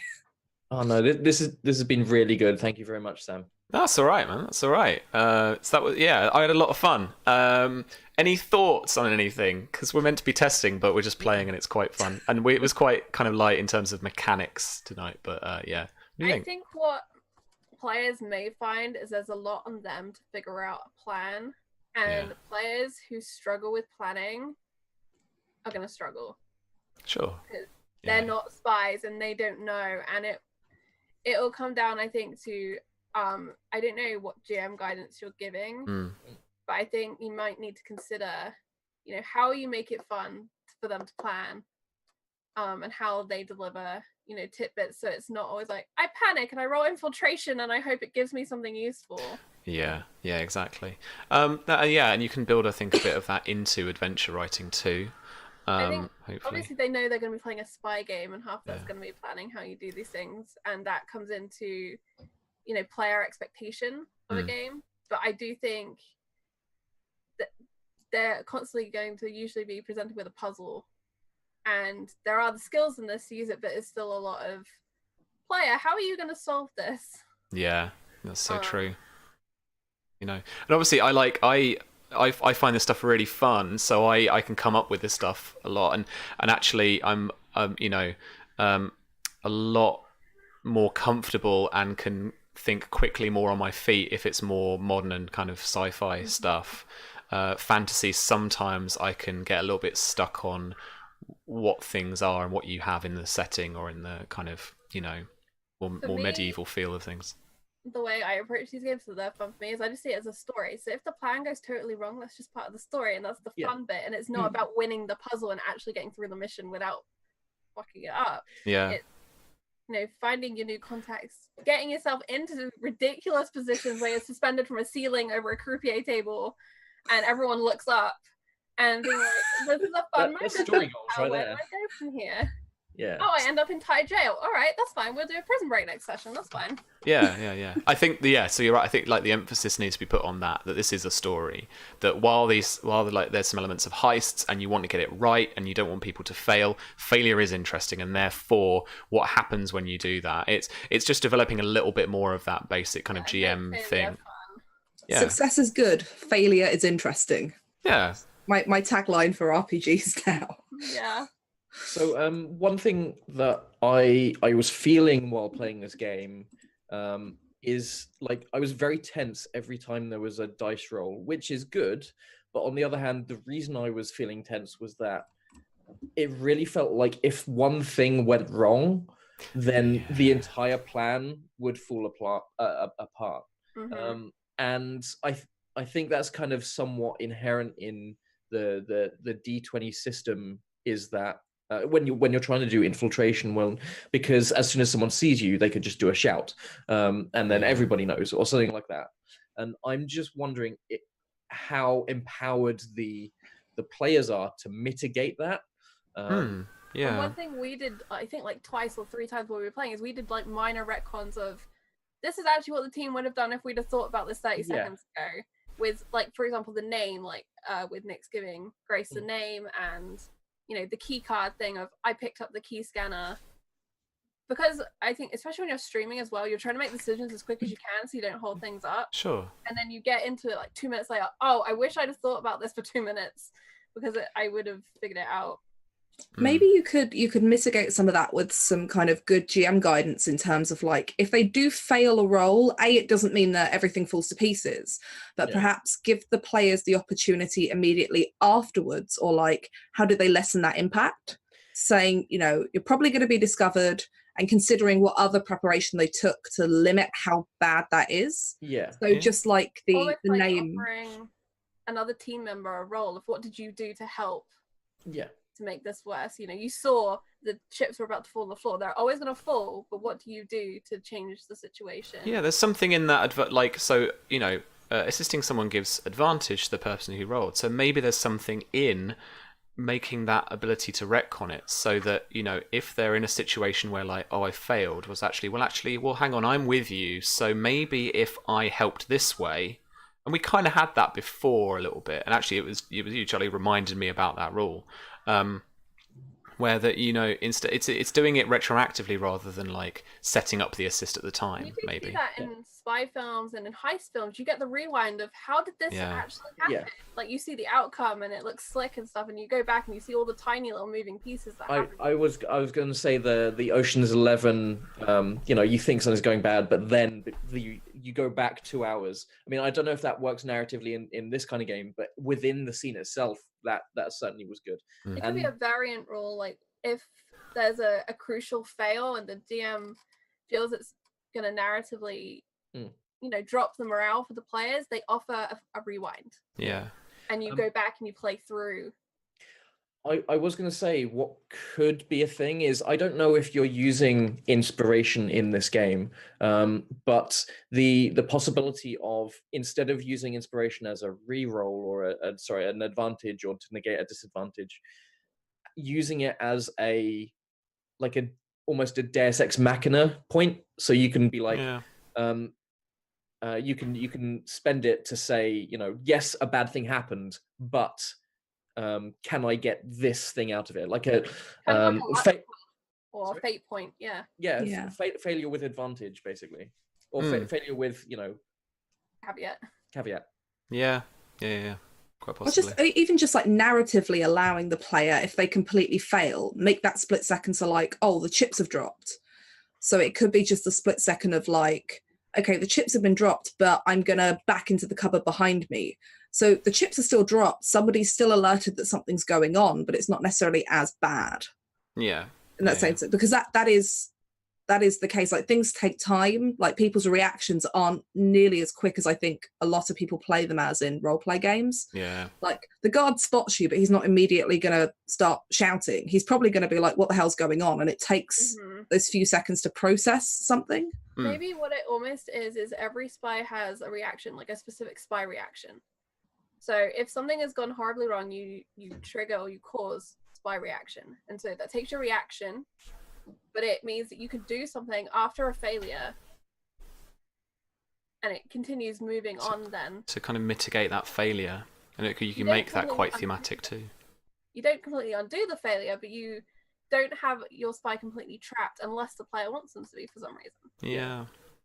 I mean, that could work between like classes. Each class could have a different thematic one, or you could choose based on the background you have. Although I would worry that the soldiers one would just be like, I shoot them. Sure, yeah, no, I get that. That's and cool. It's like, maybe it's even like, you can even limit it to like a once per scene. Yeah. If you were going to use movie framing, or once per short rest, long rest, to use D&D language. Yeah. It's not every time they fail a roll, I use my reaction and I fix it. Yeah, that's so true.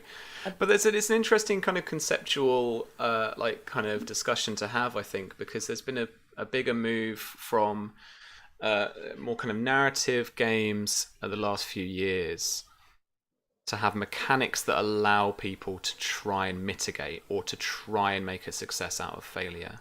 Yeah. Because maybe I think it's probably a bit more, for want of a better term, kind of an old school thing whereby if a failure was a failure and you had to roll with the punches.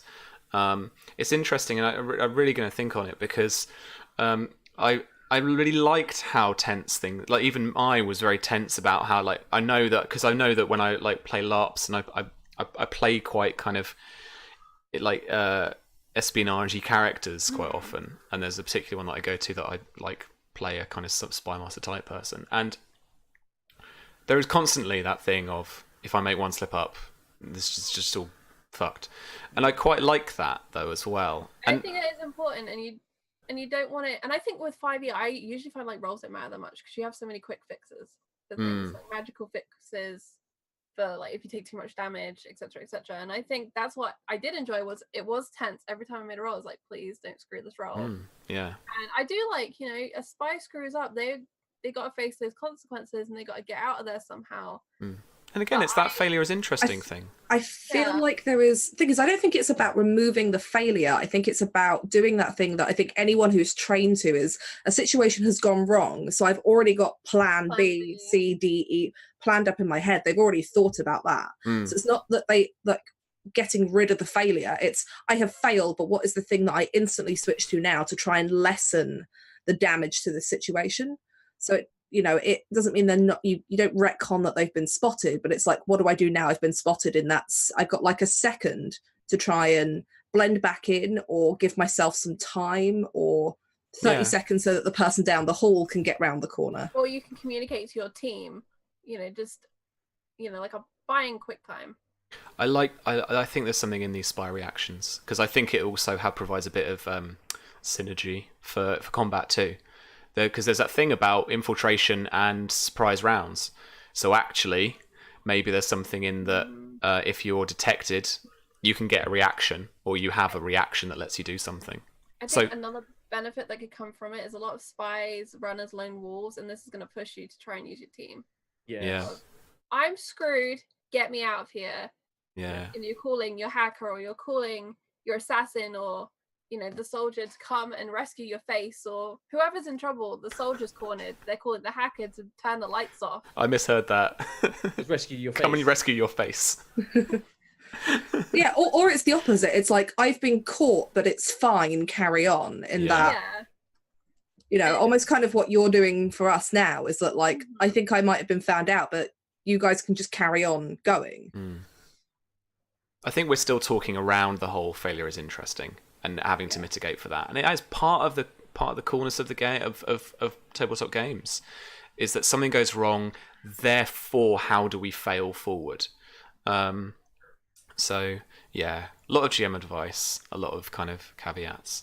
Not so sure about hard coding it into the rules, but I like a spy reaction. I'm gonna think on it, and I'm gonna try and maybe add something in. Maybe that's what you call it instead of like inspiration. Like if your spy does something cool that is spy, like, you know, a cool card handoff, or you know, they think to do something, then the GM goes spy reaction. So next time they're in a spot, they can blow their spy reaction. You can only have one because it's the same as DM inspiration, but they can do something cool that can change their fail. Because they've already shown they've got a little skill, and they kind of roll forward with that momentum, but then it's gone, and they've got to continue playing the game, and they've got to continue trying to be a good spy. Yeah, that's exactly that. Cat, you're moving my desk. What are you doing? Come on. But no, this was super fun, and thanks to James for putting it together, and wonderful little maps. Oh man, the maps. I don't even prep for this for sessions this much. Like, I feel put to shame because I don't prep for any of my sessions this much anymore either. So I love him. He told me in the week, like, so I wanted to do like maybe just a sketch of the casino to make sure that, you know, you guys knew what was going on, and then mistakes were made. I was like, welcome to GMing. It was very cool. So yeah, thank you to James for that. yeah, but I won't take up too much more of your time, guys, because I know that we're getting into the evening now. And then Charlie, even though you haven't got Lost Girls, you want to get on, and I've got some dinner soon apparently to go to. So a little quick sign off from me just in terms of this. Keep watching us every Sunday, more or less. We'll be testing the Spy game as a kind of Bravo team, or like beta testers. See what I did there. And we'll be building up this towards a Kickstarter that we penciled in for the kind of second quarter of the year, so stay tuned to that. If you want to hear any more information about that, go to blackhatsgaming.com and you can sign up for the newsletter really easily. Guys, where can we find you on the internet, and anything you want to flag up that you're up to? Charlie, how about you? I'm at Frost from Fire on the Twitters, no O in the from. Warhammer finale is going to be great on Wednesday. That's 5 p.m. Eastern, 10 p.m. UK. I'm really excited about that. Lost Girls returns next weekend at 3 p.m. Eastern, so pretty much like an hour after this game, 8 p.m. UK. Very excited to continue those adventures. And all through the week, I have a ton of stuff. The unusual thing is this week, I think I'm going to have Invisible Sun on Friday, which is a really cool game. It's super late if you're in the UK, but it'll be on Tales from the Grim on YouTube. It's a really cool and exciting free magic surreal system. Is it on the same time as acting? I want to check it out. No, it's not. It's it starts like 1 a.m. UK. Starts at 1. Okay. Cool. I can grab maybe the first hour and then check out the rest on demand. Nice. That's really cool. Okay, thanks. Oz, what are you up to? I can be found on Twitter, Twitch, and YouTube under OzMills, and I'm currently running a D&D 5e game on Monday and Thursday on Twitch. You can see the recaps on YouTube afterwards. The current situation the players are in, if you're a player of mine, please switch off now.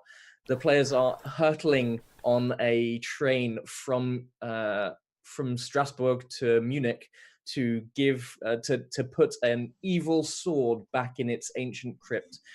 They are about to be accosted by a Nazi were-tiger and his halfling soldier entourage. Okay. Cool. Fantasy World War II.